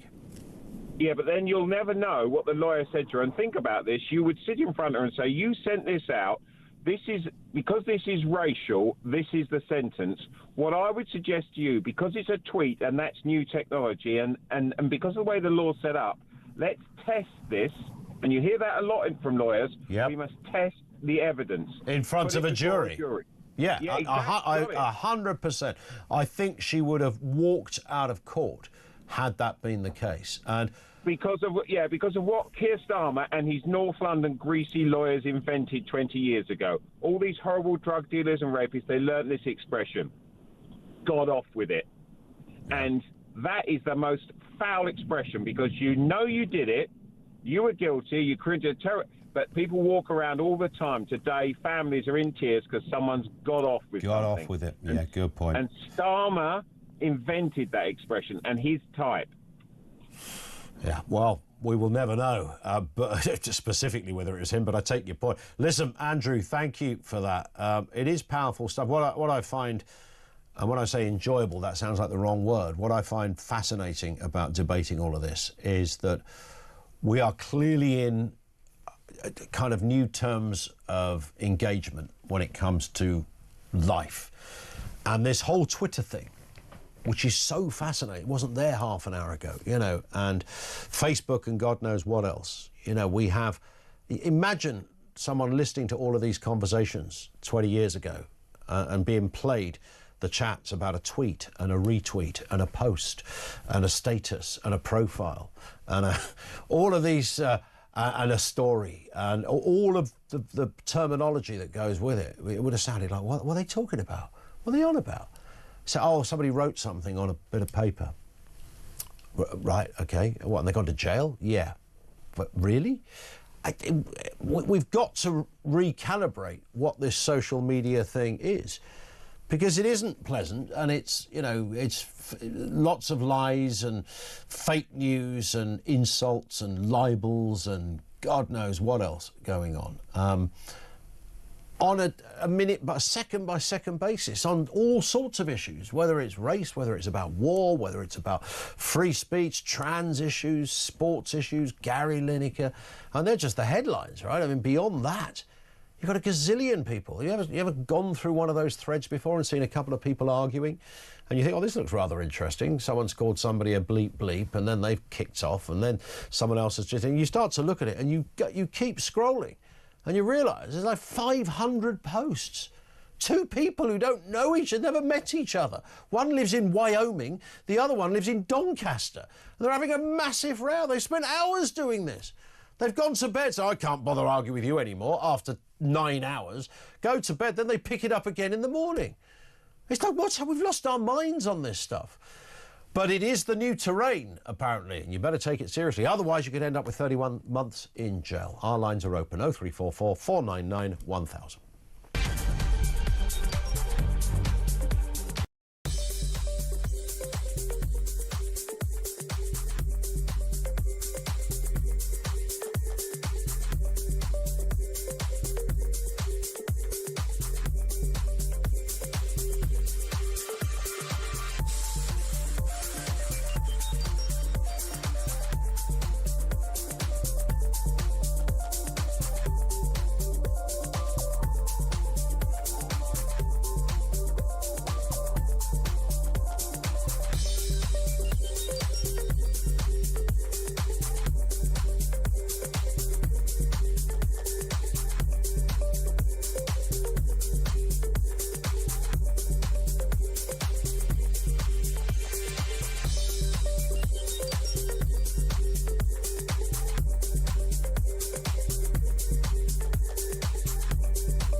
across the UK.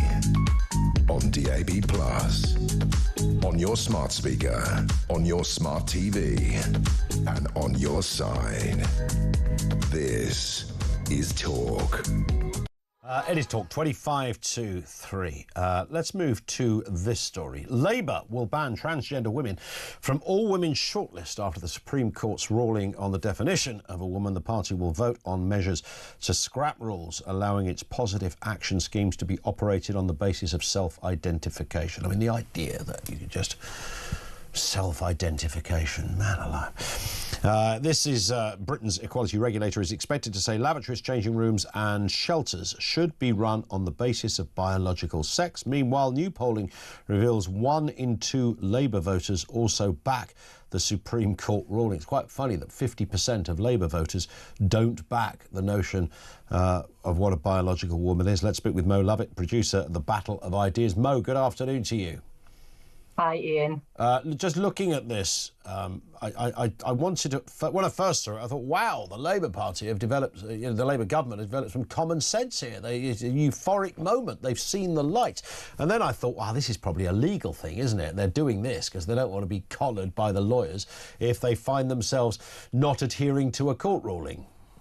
Yeah, I think that's absolutely spot on, actually. I had a similar reaction to yourself, but when you dig deeper into it, it is purely because they have to follow the law. Yeah. The Supreme Court's decision in that For Women Scotland makes it clear that according to the Equality Act, the definition of a woman is defined by biology. So they now have to relook at their all-women shortlist to make sure they're all women biologically. And that's where, as you say, it's going to divide the Labour Party, as you've just said, about 50-50. And they're going to be in chaos, so much so, I think we hear leak today that they're considering, or they're going to rule on cancelling their all-women Labour conference in September, which happens just before the party conference in Liverpool. So they're now going to rule on whether or not to cancel that. So there'll be no women's conference because they had 2 choices. Either they couldn't accept trans women at the conference or they've cancelled it. So now no woman gets represented at all. So this kind of it backs up your point about it being a legal thing rather than a moral thing or a conviction thing on behalf of Labour. I mean, what a bonkers world we found ourselves in, Mo. I mean, the fact that we even have to discuss this stuff and go through it is ridiculous. But I did think when you consider all of the... And there's been there's a big spectrum of ridiculousness here. You know, a bloke who says, I'm a woman, therefore I should be able to use your changing room. I mean, that was always ridiculous, offensive, potentially dangerous, all of those things. I think the women's shortlist thing is actually... was almost one of the worst examples because, of course, the reason, if you look at the reasons, and understandable, the women's shortlists existed when there was a shortage, couldn't get women in. The idea that some bloke who decides when he's 38 he's going to be a woman can share the same backdrop of iniquity or discrimination as a woman back in the day could have done is I mean, demonstrable nonsense, right? I mean, it seems unbelievable that a man who wears a dress would claim to have suffered over the years, which is what shortlists sort of are partly about, suffered over the years of being left out of their gender when they've spent most of their life as a bloke. Well, we women haven't had very much of a window historically in terms of having our rights listened to, and misogyny looks like it's back on the table. Because obviously, if you are going to have subcategories of the term woman, which I don't think you can have subcategories, but if you are to have, then that's undermining the concept of woman. We never, ever hear this about trans men wanting to shoehorn themselves into men's sports and men's toilets and changing rooms and all the rest of it. There's very definitely the kind of misogynist kind of trend towards this. The other thing it is homophobic because if you think that biological sex isn't real or it's interchangeable or that, you can just self-ID into whatever gender, then you don't, by definition, believe in same-sex attraction. So it's homophobic as well as misogynist. Now, that's not to say that we can't treat trans people with dignity and respect. And, many, many years ago, I ran a pub. We had a trans man and a trans woman frequently. I've got no idea which loo they used. I don't think any of the customers cared what loo they used, especially women's. You've got private cubicles. Who really cares? I think it's that vocal minority that have tried to erode other people's rights that's caused this problem. And intersex people, you have the LGBTQ activists now saying this is going to be detrimental to trans people and intersex people. Well, whose fault is that? It's their fault. They have made this a radical agenda rather than seeing it as a matter of equality. Indeed, and I've made the point a ton of times that this was, I've done this job for 20 odd years. This literally in the first 20 of those years, I can't remember a single time we ever debated this. It never came up. Even when Nadia won Big Brother back in the day, a trans woman, nobody even referenced. I mean, it was okay. She's a trans woman. That was it. Few headlines on it in the tabloids. It never got debated. Should Nadia use the women's lib? Nobody talked about this stuff. But these radical activists, who are often just straight blokes, have sort of almost hijacked it. They've invented this chronic term non-binary, which means literally nothing at all. It's not recognised anywhere medically or anywhere on the planet other than people who've chosen to self-identify as this. I saw a video yesterday. Mo, you'd have seen loads of these. It was an American thing. There's a bloke there in a T-shirt saying, I'm a woman. The interviewer is saying, why are you a woman then? What makes you a woman? And he said, I don't know. I'm just a woman because I want to identify as a woman. And then he said, well, what is a woman? And he said, feminine. Well, I mean, straight there, he was, frankly caught in the net, if that was his only definition of a woman. Feminine. And he didn't make it a feeble attempt to even try and look like a woman, this fella. And it was extraordinary. And I thought, he can't, but what he's done there, he's a radical activist who's decided it's a bit cool and a bit different. It makes him a bit anti-establishment. It makes him stand down. It buys him some oppression points to just call himself a woman. I mean, these are the nut jobs that have been fueling this debate, not Nadia from Big Brother.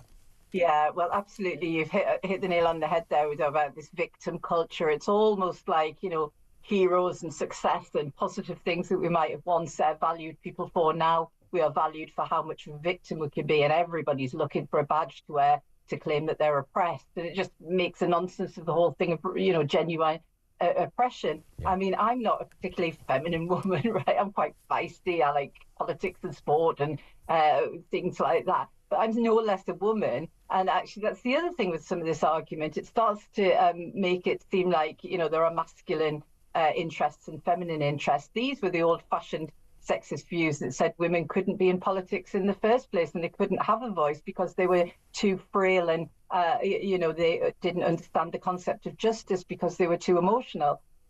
These arguments are coming back into play, and women are unfortunately, at the forefront of some of this. So, but it's not going away, Ian. I mean, that Supreme Court ruling was fantastic news for Women Scotland, formidable women. I've got much respect for them all. But this isn't going away. There's going to be challenges and counter-challenges, and we'll see whether or not the NEC decides to cancel the Labour conference for women. It's interesting. I was thinking the other day, I wonder whether the BBC will allow Little Britain to be shown again and the I'm a Lady sketch, because David Walliams, and Matt Lucas, without realising it, were way ahead of their time on that one, right? Yeah, South Park's the other one, isn't it? Yes, indeed. These things that we used to be able to laugh at, and I mean, and laugh at ourselves as well, because I don't think it was necessarily cruel kind of laughter. Hinge and Bracket, if you're old enough to remember. Yeah, Hinge and Bracket. I think even, if I remember rightly, somebody told me quite recently that Harry Hill, some of his stuff got censored because he often had bits where he would dress up as a woman and, chase another person around the studio or whatever. And I think ITV decided that when they re-show it, they've got to cut those bits out because you can't have a man dressing up as a woman. It's akin to blackface and all this stuff. And, everyone just lost their marbles on this. Yeah, they really, really have. And I don't even think it's a case of things going too far. Like some people say, I think it's completely through the looking glass that people have forgotten what's important. And, men and women should be treated equally. And that means women deserve sex-based rights. That's what they fought for. But we live in censorious times, don't we? That whole patronising idea that something can be so offensive we can't hear it. Yeah. I mean, how do you write a book, or how do you kind of make a film now that shows the gritty reality of the world we live in, for fear of offending people. So it's affecting creative arts as well. You know, it's unless you're on one side where you're able to, you know, shout about Israel. That's you know, there are certain rules to this thing that you have to be on one side. That's very. And all of this would be fine, and just like a little kind of side dish point, if it wasn't for the fact that, you know, people have had their doors smashed down by the police for sort of crossing over a line because of a view they had, and particularly the issue we're discussing here, Mo, has been sort of central to that issue of free speech. You know, you called a man a man when you should have called him a woman, but it's a man. Yeah. You know, that kind of stuff.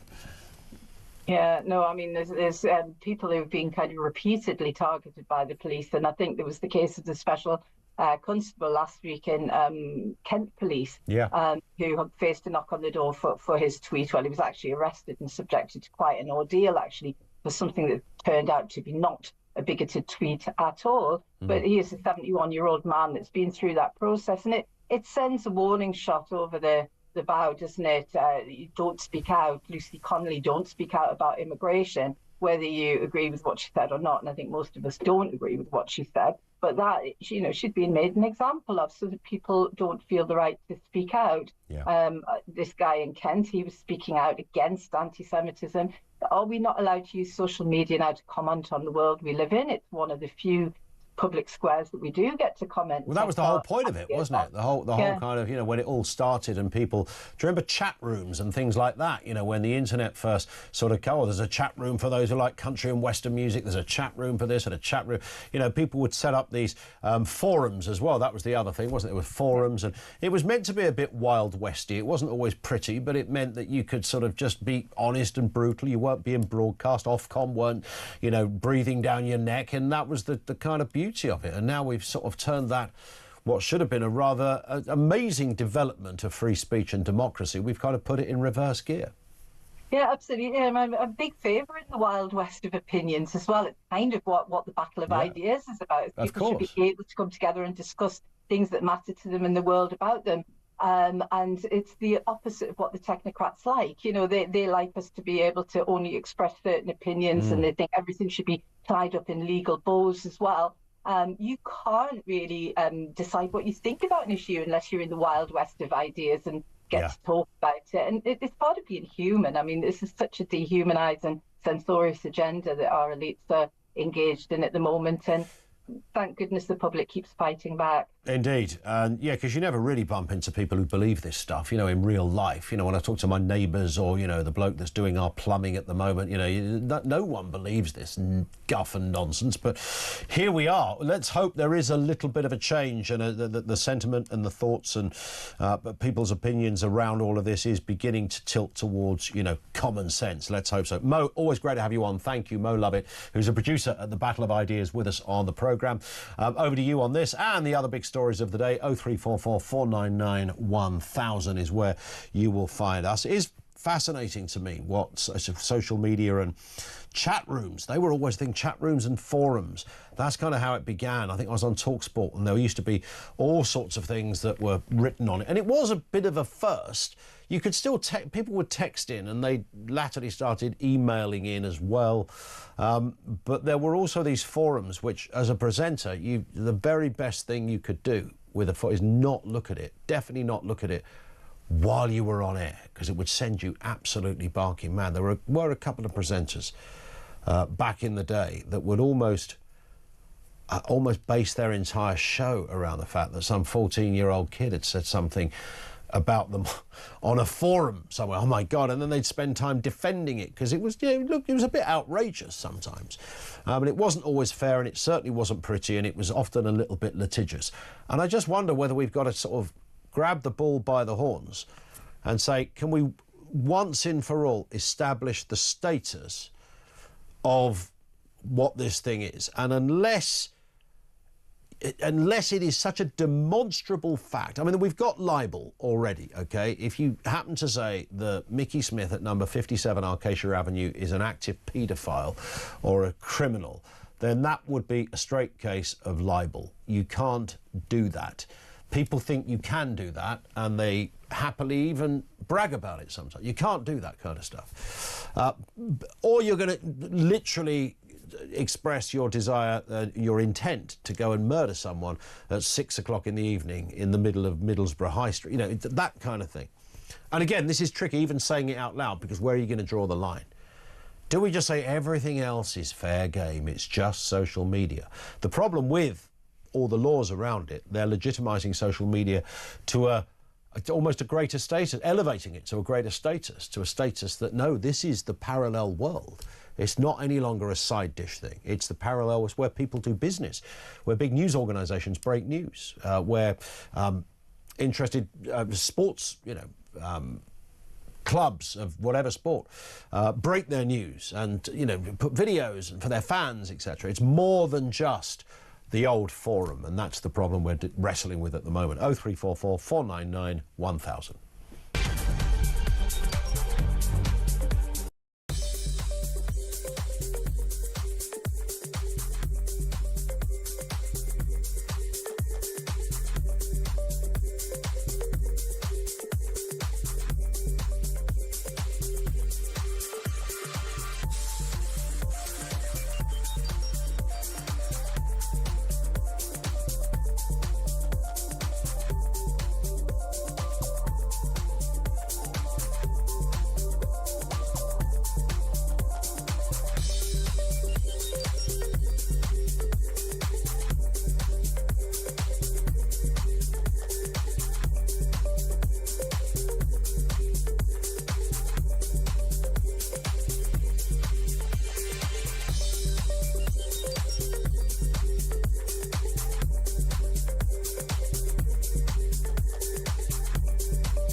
Maybe Hamas is a dictatorship. It's sexist, homophobic, anti-Semitic, and it oppresses Palestinian people. They don't have freedom of speech. They don't have the right to protest. They can't form trade unions. It's a very repressive regime. And in the last 2 months, there's been a wave of anti-Hamas protests throughout Gaza, which have been very savagely repressed by Hamas. And then one by one, they're identifying some of the people who protested and having them executed.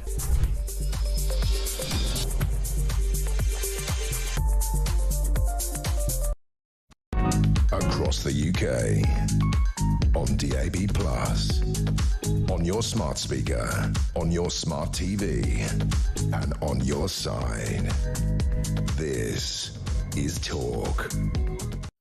It is Talk. Before we go any further, it is the Voice of Doom. Remember, this is day 12, I think it is, of the Voice of Doom. 12 days, nobody's got this mystery voice correct. You are looking for a former Labour cabinet minister. I can tell you that much. Here's the voice. This is so interesting. Who is that? 87222, don't phone, just message if you want to take part. We haven't got any prizes, by the way, for this, but if you fancy having a crack, here's the voice again. This is so interesting. Former Labour cabinet minister, no longer an MP. So there's a bunch of clues there. From that, your job to tell us who you think it is. One more time. This is so interesting. 87222. Hopefully, we get a correct answer on the other side of the news at 3 o'clock. Georgina is down in London. How are you doing, Georgina?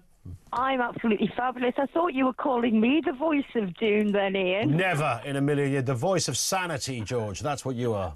Oh, thank you, my darling. That's well, all right. listen, You are absolutely spot on when you said we are in uncharted territory where tweets and posts on social media are concerned, and where it stands in the eyes of the law. The riots were caused by a lack of clarity by governing bodies, Ian, and not by a tweet put out in social media by an emotional mother. And considering we're being told on one hand that we have prisons filled to capacity, it sees a contradiction in term that we are letting dangerous perpetrators out of jail to incarcerate mothers who have written hurty tweets and are no danger to the general public. Do you think, I mean, the only issue I'd take up on that, Georgina, is that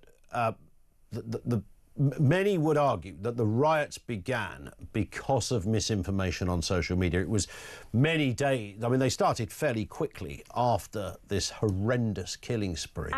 Absolutely, but I can argue the point that the misinformation that was put out would have been stopped if the government had...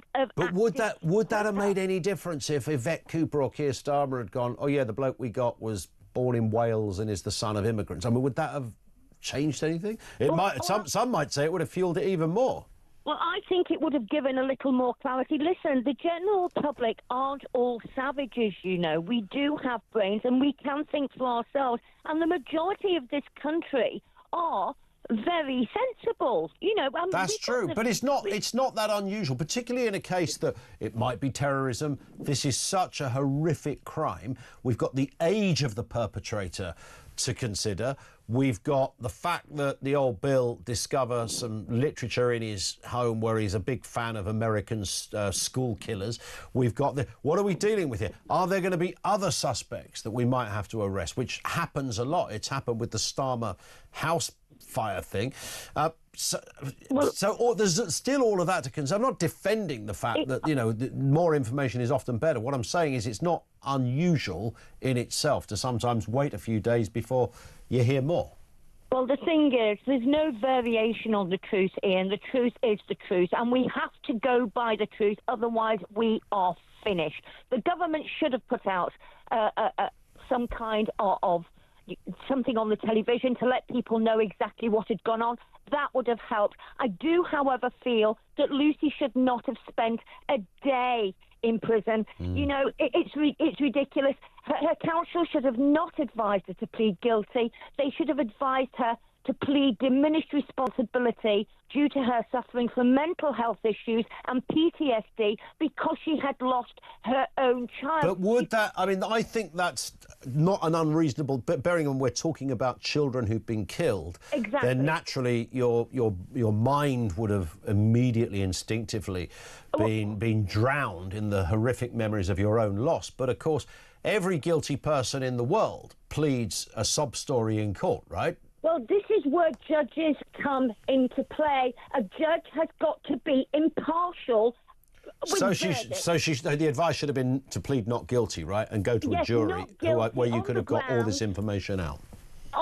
She should have pleaded not guilty on the ground of diminished responsibility because of mental health issues and PSD. I do, however, feel that if her husband had been a Labour councillor and not Conservative, she would not have been given a custodial sentence. So Lucy is, in essence, a political prisoner, Ian. Lucy is not a dangerous girl. And sadly, it's quite evident that we do have a two-tier judicial system, and to my mind, we need a governing body over that system as things have gotten out of hand. Well, we might have a 27-tier judicial system if you look at some of the disparities of sentencing around the country. Listen, Georgina, we hit the clock. You've been brilliant as ever. Thank you to you. More comment on the week. We've got some great messages.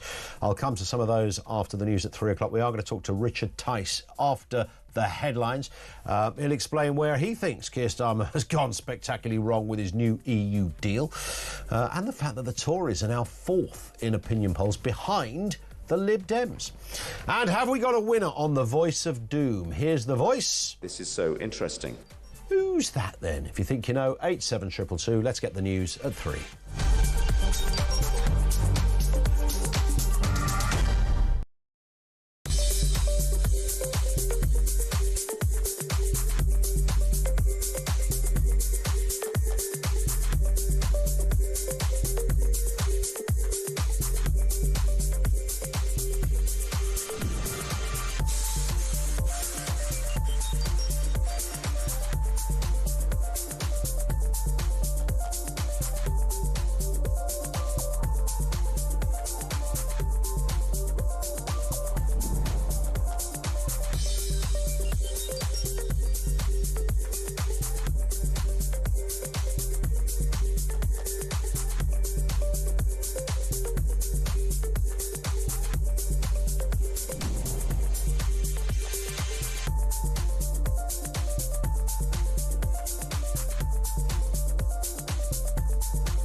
the UK.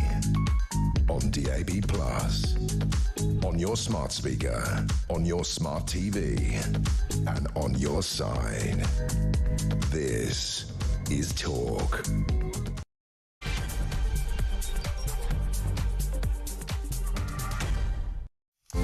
It is indeed Talk. Lots to get through this afternoon. And, of course, the subject we've been focusing on is Lucy Connolly. The woman jailed for a racist Southport tweet has lost her appeal, now faces, well, potentially it could be another 2 years in jail. In all likelihood, she'll come out in August. But that is the potential of a situation like this. Her husband insists she's not a right-wing thug. I hope this is a reasonable question, but what purpose does Lucy Connolly's sentence actually serve? Also this afternoon, Prime Minister Keir Starmer has been accused of disrespecting British democracy by pushing a reset deal with the EU that goes against the Brexit vote. We'll talk to Richard Tice on this very point in just a couple of moments. It was just a gobsmacking day when Starmer stood up at that podium yesterday with his big announcement. I was sitting there with my popcorn thinking, oh, is this going to be good? Starmer's actually played a blinder here. Turns out he hadn't. The very opposite. And kids who kick footballs over garden walls are breaking the law, the High Court has ruled, after a Hampshire couple sued their next-door neighbours over this. It was really rather extraordinary. I had an incident at the weekend in a pub. Involving kids kicking balls. Some of them being my own kids, that is, not my own balls. That's just a daily thing. We'll have more on that story and your comments on the way as well. 0344 499 1000. Andy says, Ian, the tweet from Lucy Connolly was deleted over a day before any riots took place, so that at the time there was no climate of disorder. No, that is true, and I did make that point a little earlier. The judgment, when summing this up, would have been the atmosphere that was, and this is the whole incitement thing, the atmosphere at the time. By the way, she wasn't jailed specifically because as I see it, simply because of her own, solely her own tweet. I'll get the sentence out. This was, I sense, there was a body of growing belief that social media had got out of hand. The wrong name had been put out there. All manner of other things had been put out there. And collectively, it had begun to create this bubbling effect. And I sense that the court would have looked at it in that way, because her lawyers would have pointed out straight away there were no riots when this was put out. That some might argue that, well, 380,000 people saw it. What about the riots the next day then? Was that who knows? Who knows? But you're quite right, Andy, to point that out. Let's just quickly do the voice of doom before we talk to Richard Tice. This is the voice we played you. This is so interesting. One simple question. Who is that? Here it is again. This is so interesting. I can tell you these are the names that have been guessed. It is not Jack Straw, Clement Attlee, Stephen Kinnock, Tony Blair, Dennis Skinner, Tristram Hunt, Stephen Byers, David Clark, Derry Irvine, Jeff Hoon, Bob Ainsworth. I think, was Bob Ainsworth the Secretary of State for Defence at one time? I think he was. A Midlands MP, as I remember rightly. Yeah, back in the day. That's the era you're looking for, but it's none of those and the hundreds of others who also got it wrong. We didn't get a right answer. It rolls over to tomorrow, day 13. Stand by. Now, Keir Starmer has again insisted Britain is back on the world stage after striking deals with the EU, the US and India. Speaking in the Commons, the PM said the EU agreement gives the UK the best access of any country outside the bloc to its markets. I'd hate to see what the worst country is in terms of what they got. The Conservative leader Kemi Badenoch branded the PM's remarks a lot of spin to disguise the terrible substance of the deals, describing the agreement with Brussels as pitiful, she said. Let's speak with Richard Tice, MP, Deputy Leader of Reform UK. Richard, good afternoon to you. Well, a very good afternoon, and what an extraordinary, shocking deal the Prime Minister has agreed. But I did ask him in the Commons, I said, did he accept, given the surrender of the fishing industry, My Fishermen Are Furious, the surrender of sort of rulemaking, sovereignty and freedom of movement back to the EU? I said, did he accept that he had surrendered the jobs of many of his backbench MPs at the next general election to reform? He didn't like my question, but he sort of blathered some form of answer.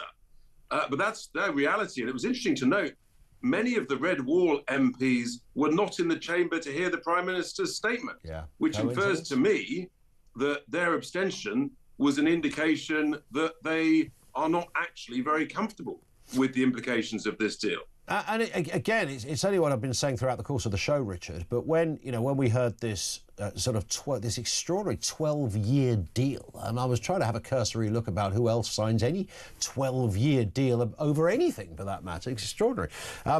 And you could have gone, OK, that's fine, if Starmer was about to wave a paper and go, but look what I've got for you. But that moment didn't come. And in fact, there was nothing other than, you might get through passport 2 minutes quicker than you used to. And that was it, really. And the key word there, the key word there is you might. Because it's not in the deal. It's an indication that that we might. And then there's an indication also that we may open up freedom of movement through the back door of this new, lovely name, a youth experience scheme. That basically means open borders to anybody under the age of 30. So it's not just university students aged sort of between 18 and 21, 22, something like that. And of course, we know that pre-Brexit, freedom of movement was taken up mainly by people under the age of 30. So it is a backdoor entry to freedom of movement. And that's why I think so many people will basically view this as reopening the doors to yet more immigration. And what else have we got out of this deal? I mean, nothing. We're paying an undisclosed sum into the EU defence agreement. It's pretty clear that we are actually, despite the Prime Minister's denials, we are subject to the rulings of the European Court of Justice. And all of this just smacks, Ian, of the thin end of the wedge. Doesn't it just? Where will we be in a couple of years' time? And it's interesting, just to pick up, Richard, on the youth mobility scheme, or whatever the heck it's called, there is this suggestion that buried in the small print might be something about bringing dependents with you, or something of that order. Now, of course, at the time, as you rightly said, you have this image of, a 21-year-old Frenchman sticking on a backpack and going to work in Costa for the summer or something like that, not bringing his nan with him. I don't think that was ever really sort of the spirit of young people travelling around. This is much more than that. Completely. And as I said to someone else just earlier, if I take you to knock on 1,000 doors in Boston and Skegness, I can promise you, Ian, not a single one will raise the question of, can I send my little Jimmy on a gap year to Europe? Not a single one. They'll say, how are you going to make life better for me, more money in my pocket, better jobs, and how are you going to reduce immigration so that we've got less pressure on housing and healthcare in my constituency? And that's what people talk about. And so I think they are, without question, raging furious. I mean, let's remember that Boston Skegness, I think, was the biggest Brexit voting constituency in the whole country, or certainly first equal. Yeah, indeed. And this deal, which has yet to be fully completed, as I understand it, do you think Starmer, you might have thought, would have had a seductive set of words to make it sound like a big win. I mean, this business of we're back on the world stage is just a sort of vacuous platitude. It doesn't stand up to any level of scrutiny. But you'd have thought that he might have just been able to kind of give it a gloss of something. But he hasn't really, which makes you wonder what he's up to. He's on manoeuvres, isn't he? Well, the truth is that was the gloss he tried, but the reality is that we're just a puppet to the bureaucrats in Brussels once again. And, he sold out on Sunday on the fishing deal that was 4 years, and suddenly the EU squeezed it to 12 years. What he should have done is walked away. He should have said, sum it off, deal off, can't be done, we're going to come back at a later date. And that would have put things in a very different light. But of course he hasn't. He's just shown complete and utter weakness. So the EU will now think they will continue negotiating hard as this is concluded. More will be conceded. Who knows where this deal ends? So it's a bad deal for the British people. It's a bad deal for my constituents. In 4 years' time, it will end up ensuring the redundancy of hundreds of Labour MPs. That's the silver lining. Yeah, indeed. And what I find extraordinary, and something that doesn't get the prominence that perhaps it should do in these debates, you know, I keep hearing sort of left-wing commentators banging on about this is the greatest trading bloc on the planet, it's big, you know, we need to be as close as we possibly can. I mean, at the moment, economically, Europe is a basket case. I mean, you've only got to look at Germany as the obvious case. There's loads of other countries. This is not a continent that is having it off royally when it comes to progression, finances, stability, or anything like that. I have no idea why there would be this instinctive desire for Starmer or others to say this is where our future lies, when we appear to be doing better than most of the countries currently there. You've hit the nail on the head. The truth is that we are spluttering and struggling, but Germany is in deep recession, and the other major economies, France is spluttering, doing no better than us, and the EU as a whole is in serious trouble. It's a failing economic model. We shouldn't be handcuffing ourselves to it as it sort of gradually sinks beneath the waves.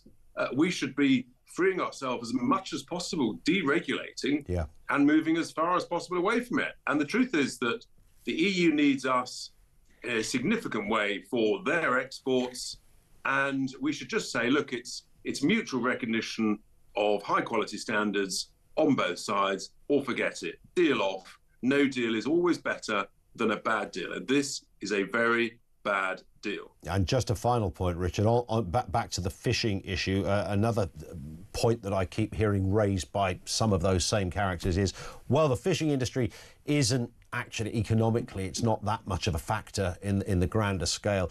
I mean, tell that to people whose livelihood, in fact, not just their livelihood, the whole family lineage and the history and, you know, areas. You're a coastal, you represent a coastal constituency, Richard. I mean, it's incredibly important to the fishing industry.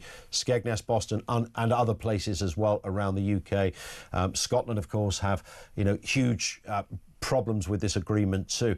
I mean, to relegate it to being, you know, an industry like a bloke that sells chestnuts at a garden fete is a massive insult. It is an insult. It's offensive, actually, when you sort of refer to a GDP number.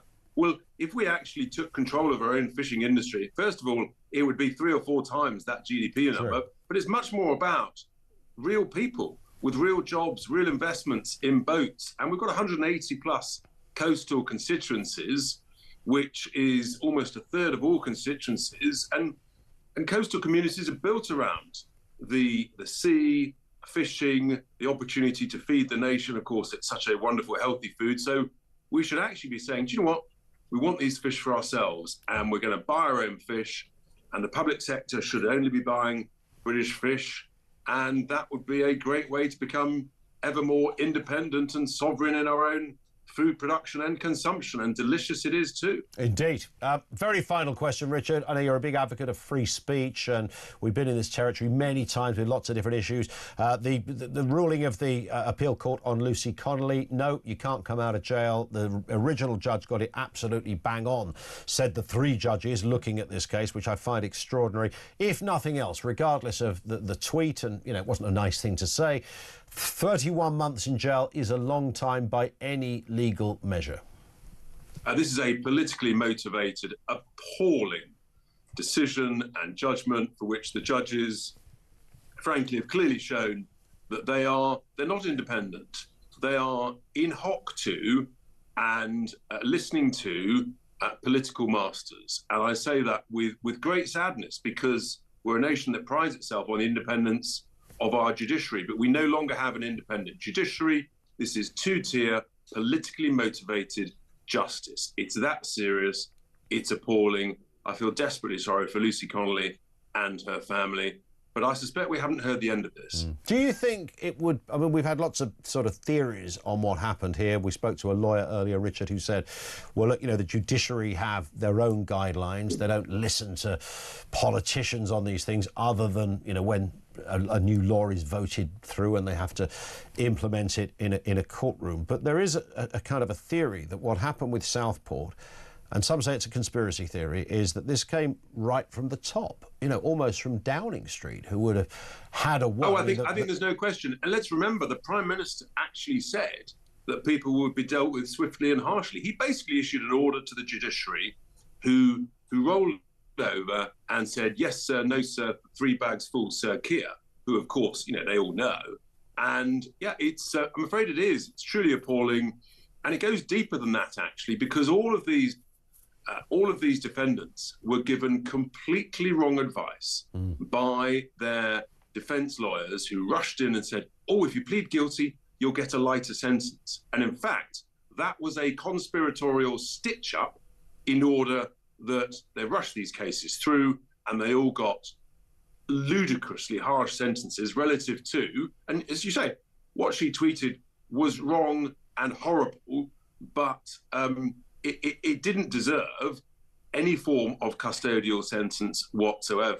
And so I'm just no doubt at all about this. It's just so wrong at every level, and this is a politically motivated decision. Richard, thank you. Richard Tice, MP, Deputy Leader of Reform UK, with us on the programme. Thank you to him. Your comments on that 0344 499 1000 is where you will find us. We'll go back to your calls and comments in a couple of moments' time. One from Paul on that issue of immigration, which I'll come to. And in fact, let me just give you this now. He says, my name's Paul Wyman, and I've seen some of your videos online and had to message. My wife is from Thailand. We've been on 3 visas, paying around £10,000 to have the privilege for her to be here legally and to be able to work and use the NHS. Nobody has a stronger reason than us to be angry about illegal immigration and boats with mostly men coming ashore and basically invading our country. When the Germans walked into the border of Poland and Russia, what was that called? War.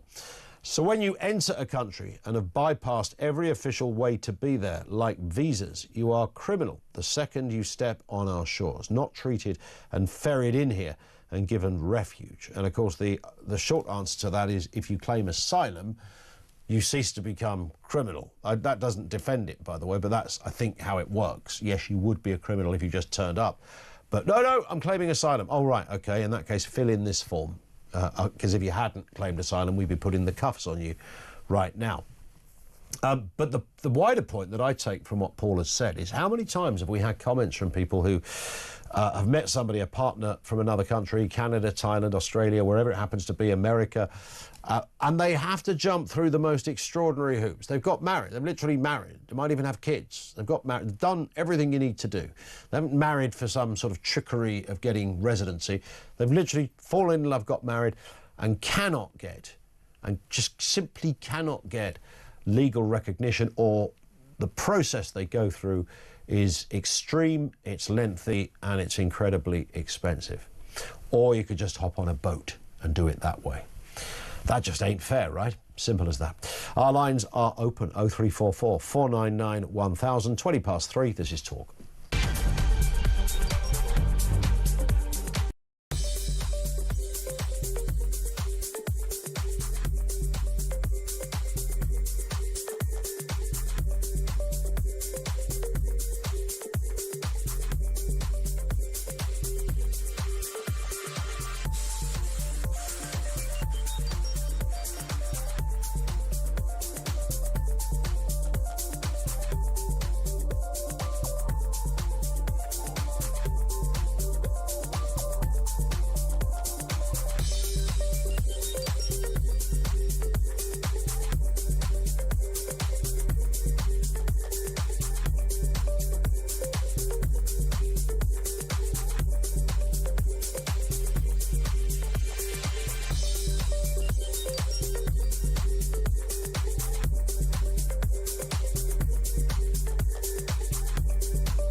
What do they mean by black? I mean, do they mean just dark-skinned people? The Beaker people were dark-skinned. They're genetically close to the people from Sardinia. But they were all blue-eyed, and they had swarthy skin like a Mediterranean. And those were the people that we believe built Stonehenge. But there's a world of difference between somebody from Spain or Portugal and somebody from sub-Saharan African.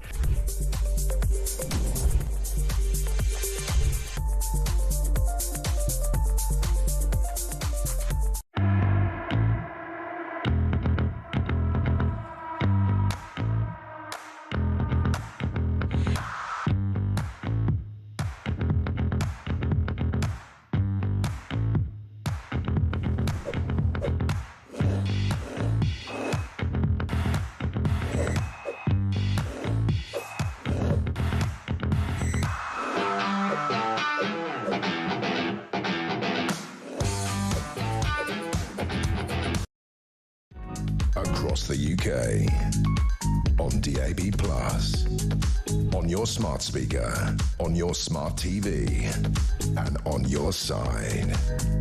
This is Talk.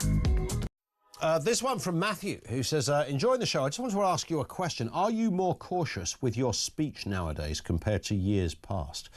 I'd be interested to know. I know I am. Is this a sign that we've stepped into authoritarian regime territory?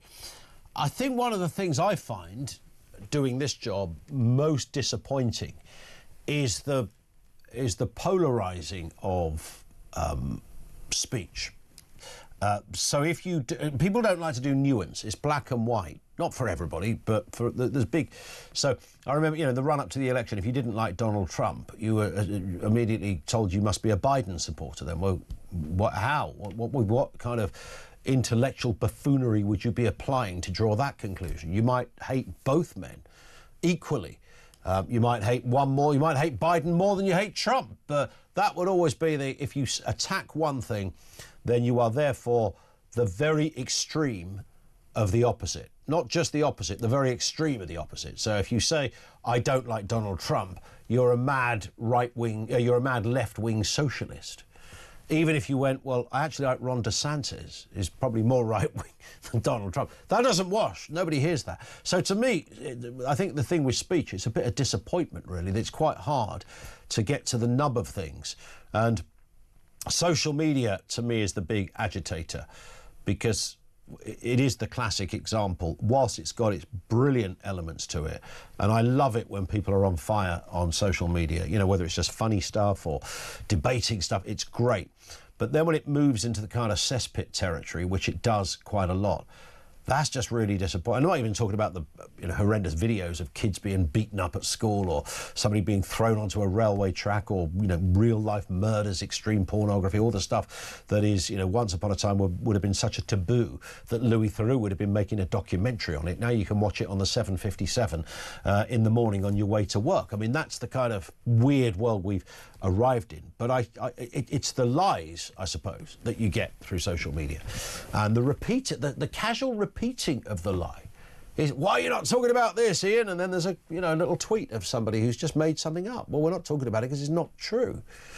So it's that bit, and it's surprising who puts their names to this kind of stuff, retweets it, and it's just nonsense, absolute nonsense. But they've seen it somewhere else, and then they've repeated it, and then it's become a bit of a debate. And it's timely because of what we're talking about in terms of Lucy Connolly, because that all originally kicked off, of course, online, because somebody had given a name and said that the person that was responsible for the Southport killings was this person. And I think the name they came up with in literal translation was something like, it was Arabic for something like, would you like a cup of tea? It wasn't even a name. And they were a Channel migrant. And then loads of people repeated that. This happened very quickly, all right? This happened before anything. And it was out there within 24 hours, within 12 hours, something like that. And people repeated it. And then they...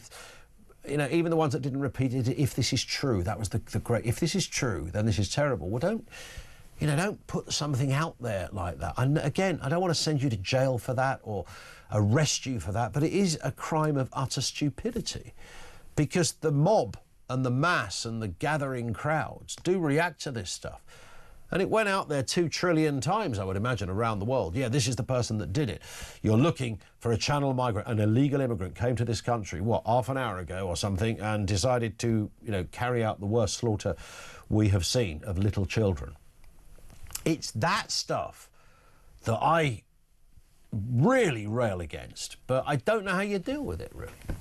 So it's not so much about being careful with speech from my perspective, it's being disappointed with some elements of speech. Giving everybody the conch or the microphone or the spotlight is not always a good thing.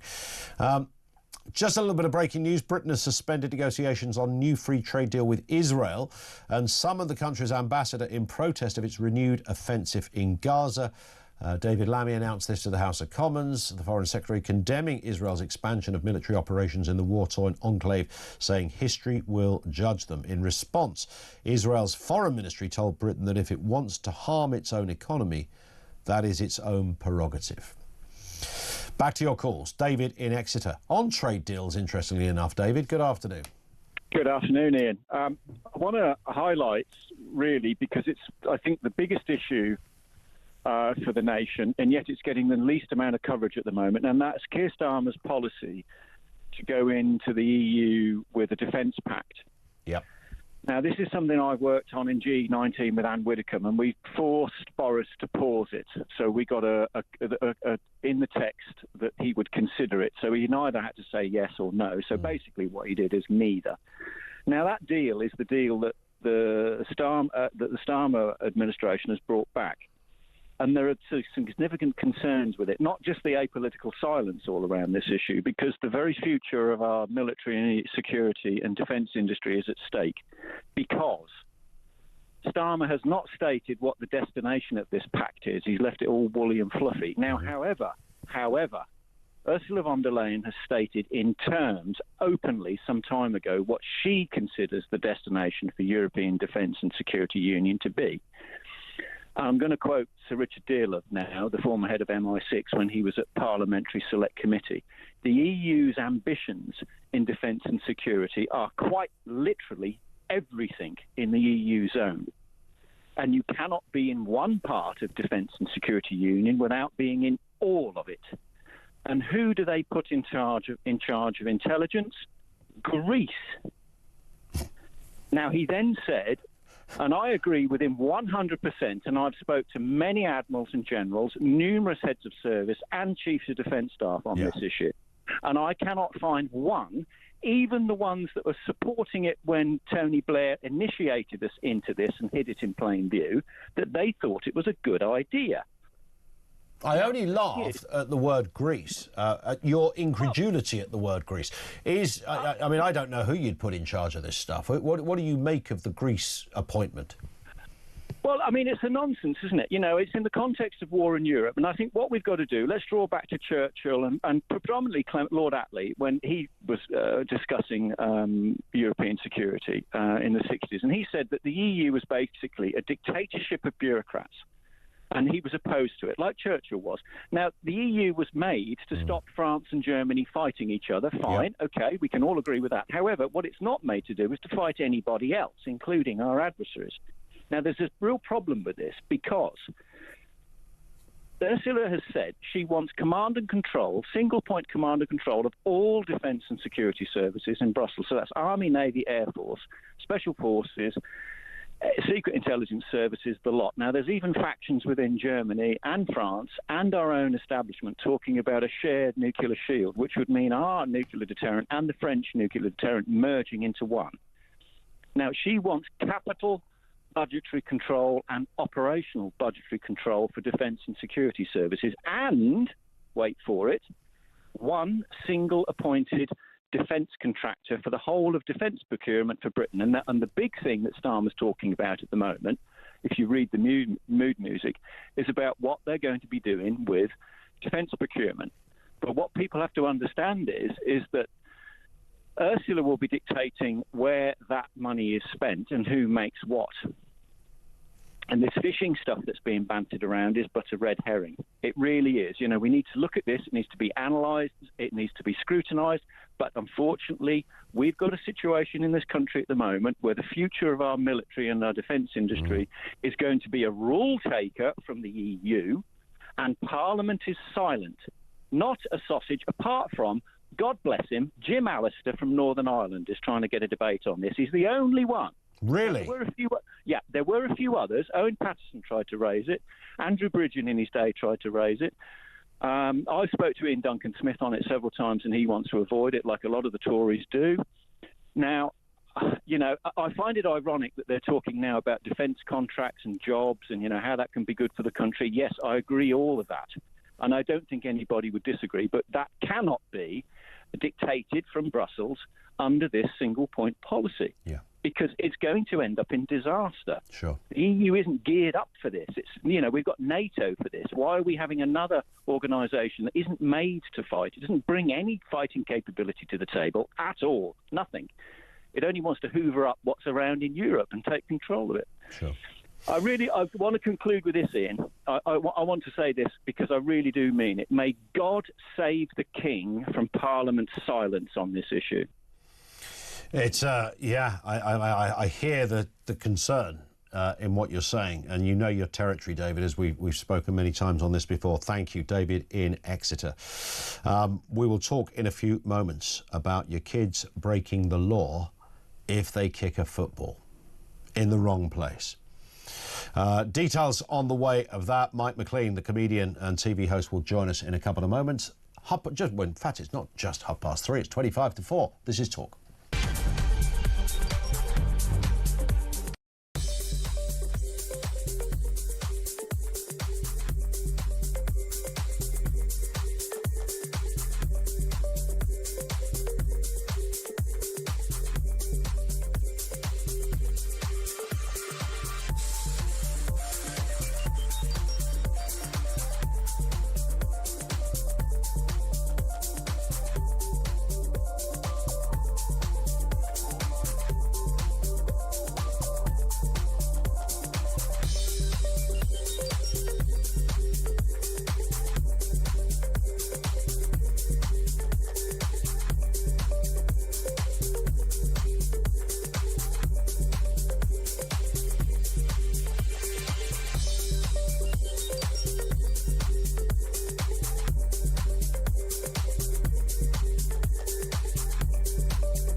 Across the UK, on DAB+, on your smart speaker, on your smart TV, and on your side.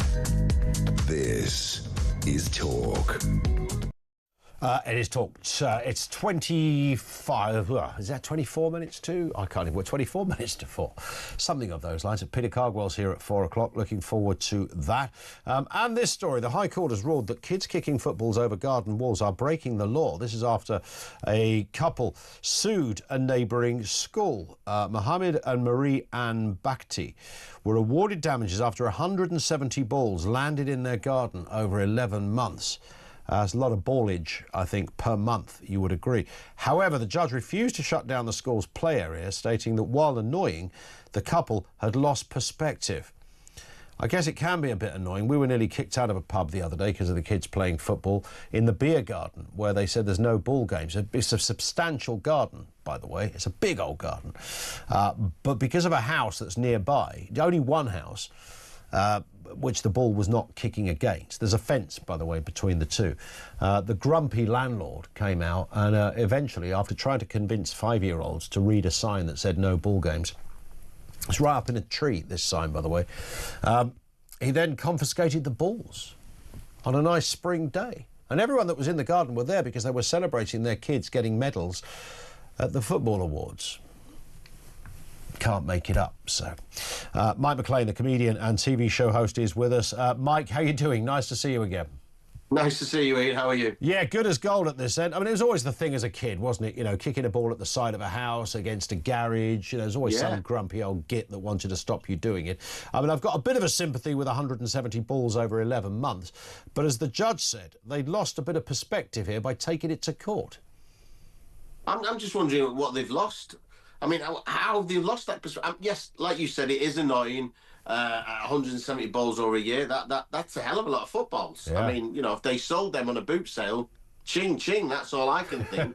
The second thing is, how bad are those kids playing football at that school? That's the other thing. Yeah. And you know, there's loads of things, Ian, that they can do. Like, there's a big net where I live in my garden. We live next door to our neighbours, and my two lads are both at West Ham. They play football, the academy there. So I've put up a big net. I've bought one of these big nets so it doesn't go over. And that's something the school could have done. But to take a kid to, you know, to go to, you've got to be some really grumpy old to do that. You really have, haven't you? And you're right. I mean, look, whoever plays this school at football is always going to win based on their lost ball ratio. Clearly, Mike. I mean, it's bad. However, you know, kids playing football, those neighbours have now, you know, they've got to go shopping, and people are going to point to them and go, "You're the ones that took the kids to court over footballs." Exactly. And it's not going to stop there, is it? Somebody's going to see this and think, right, there's a couple of kids next door playing badminton, shuttlecock's going in there. Yeah, that's true. That's true. There's a little bit of money there. If you live on a golf course, there's houses that live on that back onto a golf course, money there. I think that judge is either old and grumpy himself, and he's just set out a stall now for everybody in the country to go, well, hold on a minute. They sued, now we'll sue. Yeah. I mean, I might get it if it was the school darts team there, or the javelin team. Or the javelin, yeah. Maybe they might have an issue there. You know, it's like, we've had 170 javelins in our garden. You could build a case for a serious issue there.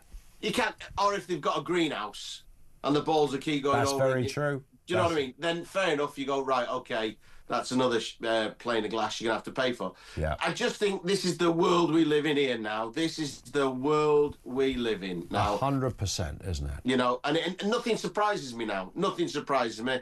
And all I would like to suggest is maybe that school employs a coach that could show those kids how to keep the ball down and level and not go over the top. Because the only reason the ball's going back in the gardening is because they're leaning back too much. That's all I can say. That's all it is. That's good coaching advice there, actually. Mike, who are your team, by the way? Who do you support?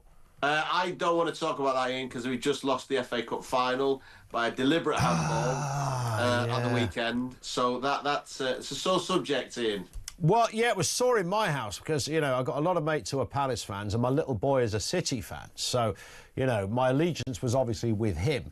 However, were you robbed? I mean, there was another goal as well, of course, that was disallowed. 100% we were robbed. I mean, you know, they say the ball was going in the directory of it wouldn't have gone in that way if he hadn't have punched that ball. That would have gone straight ahead and Haaland would have been on it. I just think, again, you know, like I said to you before, the world's going mad, VAR's going mad, and he's taken these three people to look at this and go, oh, no, that's not. It was 100% a penalty, 100% handball, and he should have been given a red card. And, you know, but it is what it is, and that's the sport, and Palace... They haven't won anything in 100-odd years, so fair play to them. They've got the trophy, so, you know, and it's made a lot of Palace fans happy. A good friend of mine's Mark Bright, and I'm pleased for him. So, listen, it is what it is. Absolutely. The only reason I mention that is because kids these days, you know, my little boy, I've got more pictures of Grealish and Haaland and God knows who else, or Foden on the walls at home. I was beginning to wonder, you know, if one of them was his dad. Got a signed Messi shirt there. There you go. Look at that. Hey, that's worth a few quid, right? Yeah, it is worth a few quid, and if he keeps being a pain in my backside, I've told him on numerous occasions, that will be auctioned. I was going to, yeah, absolutely right. But the fact is, kids now emulate, you know what it's like, they don't just want to wear the kit, they want to replicate the goal response, they want to do all of that stuff, they do the shushing, they do all of that, you know, they're very, very into their football. But this, this particular... My boys chat to me like this now, Ian.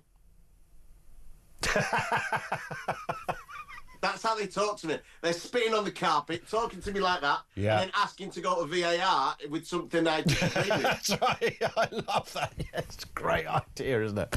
It's the new language. But, of course, you know, those kids that were playing at this school that kicked 170 balls off the pitch, I don't know who they were trying to emulate. Maybe Spurs, or maybe, just to make you a little happier on this as a final point, maybe it was Man United. Thank you, Ian. You took the words right out of my mouth. I was going to say, I mean, if you think you had a bad time, think of the season they've just had. So it's not been pretty. Mike McLean, always good to speak. Thank you, comedian and broadcaster, and a very cheerful City fan as well. Thank you to him. More from you on the way. 0344 499 1000. This is Talk.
This is maybe the biggest cover-up ever in American politics. Surely rivals, or at least in the same division as Watergate, and it makes the medical cover-ups of FDR and JFK, you know, seem trivial in terms of Woodrow Wilson. I should mention as well, who was that White House was basically run by his wife Edith during the last year or so of his presidency. But this one was particularly outrageous.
across the UK, on DAB+, on your smart speaker, on your smart TV, and on your side.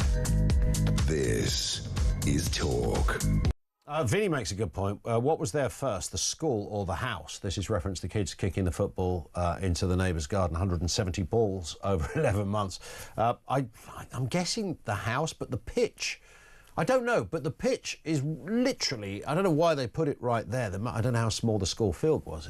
Could they put it on the other side or whatever it happened to be? And balls do, you know, our kids in the garden, when my little boys play football in the garden, they do go over into neighbouring gardens or territory.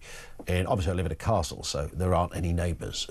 But, you know, on the off chance that one goes beyond one of the turrets, then, you know, it might well land. It's in another postcode, to be fair, but it might land in a garden. That just happens, right? And most of them just toss the balls back over. They're fine with it.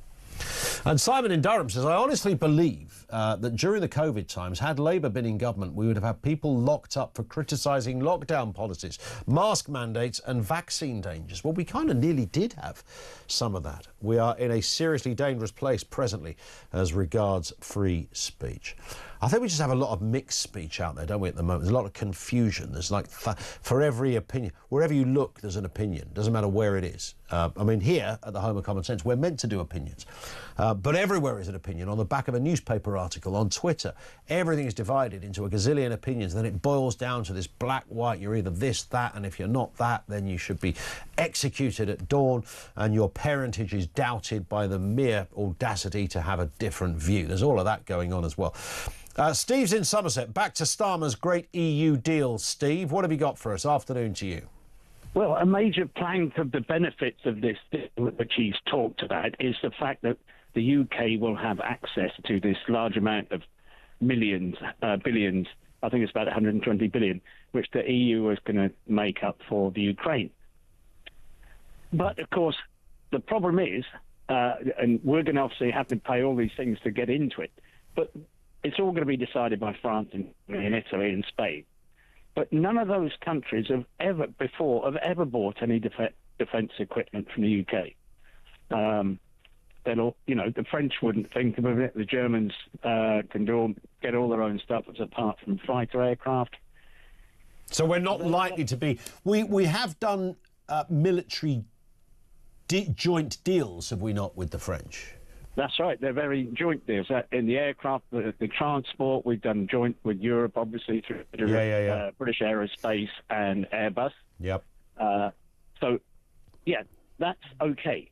But the French will never buy a fighter aircraft from British Aerospace UK. The Germans will never buy anything apart from the fighter aircraft, which they have to buy from abroad. Yep. Because they can't make their own because of their record. And they will never do it. You know, our own Ministry of Defence, when they bought foreign trucks for the MOD, destroyed the British truck-making business. Wow. And, you know, we buy everything, the aircraft, the helicopters, some of that is joint, but everything nearly is the French, especially the French, the Germans, the Italians, Spanish, will keep within their own bounds. Yeah. You know, we've gone the other way. We bought destroyers from Holland, obviously trucks from Germany, aircraft joint projects, and helicopters, things. But you can imagine what would happen to any politician in France who say bought a British Aerospace aircraft. Yeah. It just wouldn't happen. So that. Just on that plank alone, Mr. Starmer is not being truthful with us. It's hard to see where and Germany, forget them in terms of buying military apparatus. So you wonder where the advantage might, this world-beating, put us back on the world stage. In what respect? Well, there isn't any, because at the moment, even we buy our shells for our tanks, which are actually proving to be a bit better than the Leopard tanks in Ukraine. The Germans are not going to buy British Aerospace, whatever it is, tanks, which I think are made in Castle, with their money to give to Ukraine. Yeah.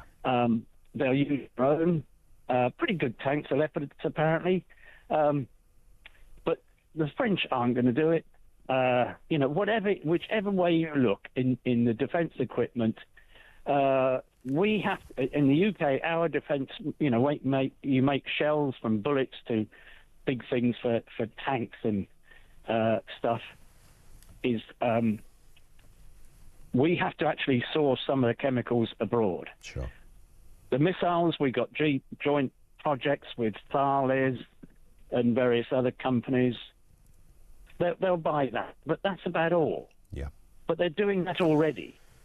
Some of the missiles and radar defense. So no big UK paycheck on the way in terms of defence. Listen, Steve, you've been a very informative call, Steve. I've got to move on for no other reason than we're about to hit the clock, but thank you. Steve in Somerset. This comes from Brad. Ian, a few days ago you read out my text referenced the political bias in the Lucy Connolly case. You maintained there was no political influence. I didn't say that Starmer directly instructed the judiciary. He stated on all of the media that he wanted to make an example of these people and that, in my view, influenced an already activist judiciary. Well, the problem he had there is there was a riot where police officers were getting attacked left, right and centre, bricks hurled at them. I can't imagine any Prime Minister, if that was Nigel Farage standing there, I think he would have said, we will make sure that these people are treated with the full extent of the law and they are punished accordingly. I can't imagine any leader saying anything different. I'm not saying this to give Starmer any house points on this, because I think his level of ineptitude in so many areas around this has been there for all to see. But I don't know what else a PM can say when there's a riot going on. I think Johnson probably said the same when he was Mayor of London in 2011, and I would imagine David Cameron would have said. I don't think it would take much of a Google search to find David Cameron's response to riots in 2011, and I reckon it would probably be something pretty similar. Some would even argue that is your duty as there were riots. I mean, they did. Let's not pretend the riots didn't happen. We can talk about the reasons or whether you understand it or don't understand it, but we know people were tearing up the place, setting fire to a few things and lobbing breeze blocks at police officers' heads. That did actually happen, and many of the people that went to jail weren't there because of hurty words on social media. They were there because of genuine physical actions, riotous behaviour. I think there was the one person that was actually charged with riot as opposed to disorderly conduct or whatever it was. Got a really harsh sentence, about 6 years or something of that nature. Claire in the Wirral, what do you got for us, Claire? Good afternoon. Kids playing football. Yeah, kids playing football. Yeah. Well, the thing about kids and playing football and playing ball games, if they've got grumpy neighbours, they want to piss them off, basically. They want to send the balls over that fence, and this is what... I want to annoy them, as we like to say. Oh, God, yeah, to really annoy them. So I think that is probably what started the problem in the first place with the neighbours, that wanted to sue them. It's just life, isn't it? We've all had kids, or if not, we've all been kids, and that's what kids do. It's just mischievous stuff, isn't it? Yeah. It's life, but the crackdown is very much like this country at the moment. You can't breathe now. You can't say anything, you can't kick a flipping ball, for God's sake. You can't kick a ball. But I would like to say also about this complete capitulation to the EU on the reset, which is now an EU return. And instead of the St. George's flag, we'll be flying the white flag in Britain. Yeah, well, there is definitely that sense of utter and bitter disappointment of what Mr. Starmer came back with. And there's no headline when anyone can go, and this is usually the measure, and thank you, Claire, for a great call. There should be, and the people around Starmer should have known this, the one thing we're all talking about is we've given away our fishing rights for 12 years, when in fact we should be, even if you're not that engaged in politics, should be able to come to the table with a well-known line that came out of that's in our favour. Oh, have you heard what Starmer's got for us? Yeah, it's amazing. He's got us free oysters from France for the next 10 years to anybody who wants one. Never have to pay for I don't know, something. And on ball games, Lorraine says, I think this is about proportionality. 1 or 2 balls going into a garden is not a problem, but this was repeated and quite honestly just disrespectful. We've got kids next door and they are delightful. In fact, we've made a gap in our fence for them to easily retrieve their ball. We do not have an issue. The story is more about disrespect. People need to consider others, and children do not have a right to make an environment unpleasant, be it a home, a pub or a garden. Parents have no right to absent themselves from teaching their kids manners and appropriate behaviours for individual settings. If a pub garden said no ball games, then I'm sorry, but children should be taught to respect that. Yeah, well, that's where we were at the weekend, and they said no ball games, but it was written at the top of a tree in a pub garden that was hosting an after-school football awards party. Peter Cardwell, I know you're a man that's never far away from kicking a football. It is you live and breathe. I do. A beautiful game. Obviously, the big final tonight, which I'm very much looking forward to. It's going to be great. Barcelona versus Chelsea. Who can't? Yeah, people are going to be listening to this game. I don't think it's Barcelona versus Chelsea. No, it's not. I was just making that up.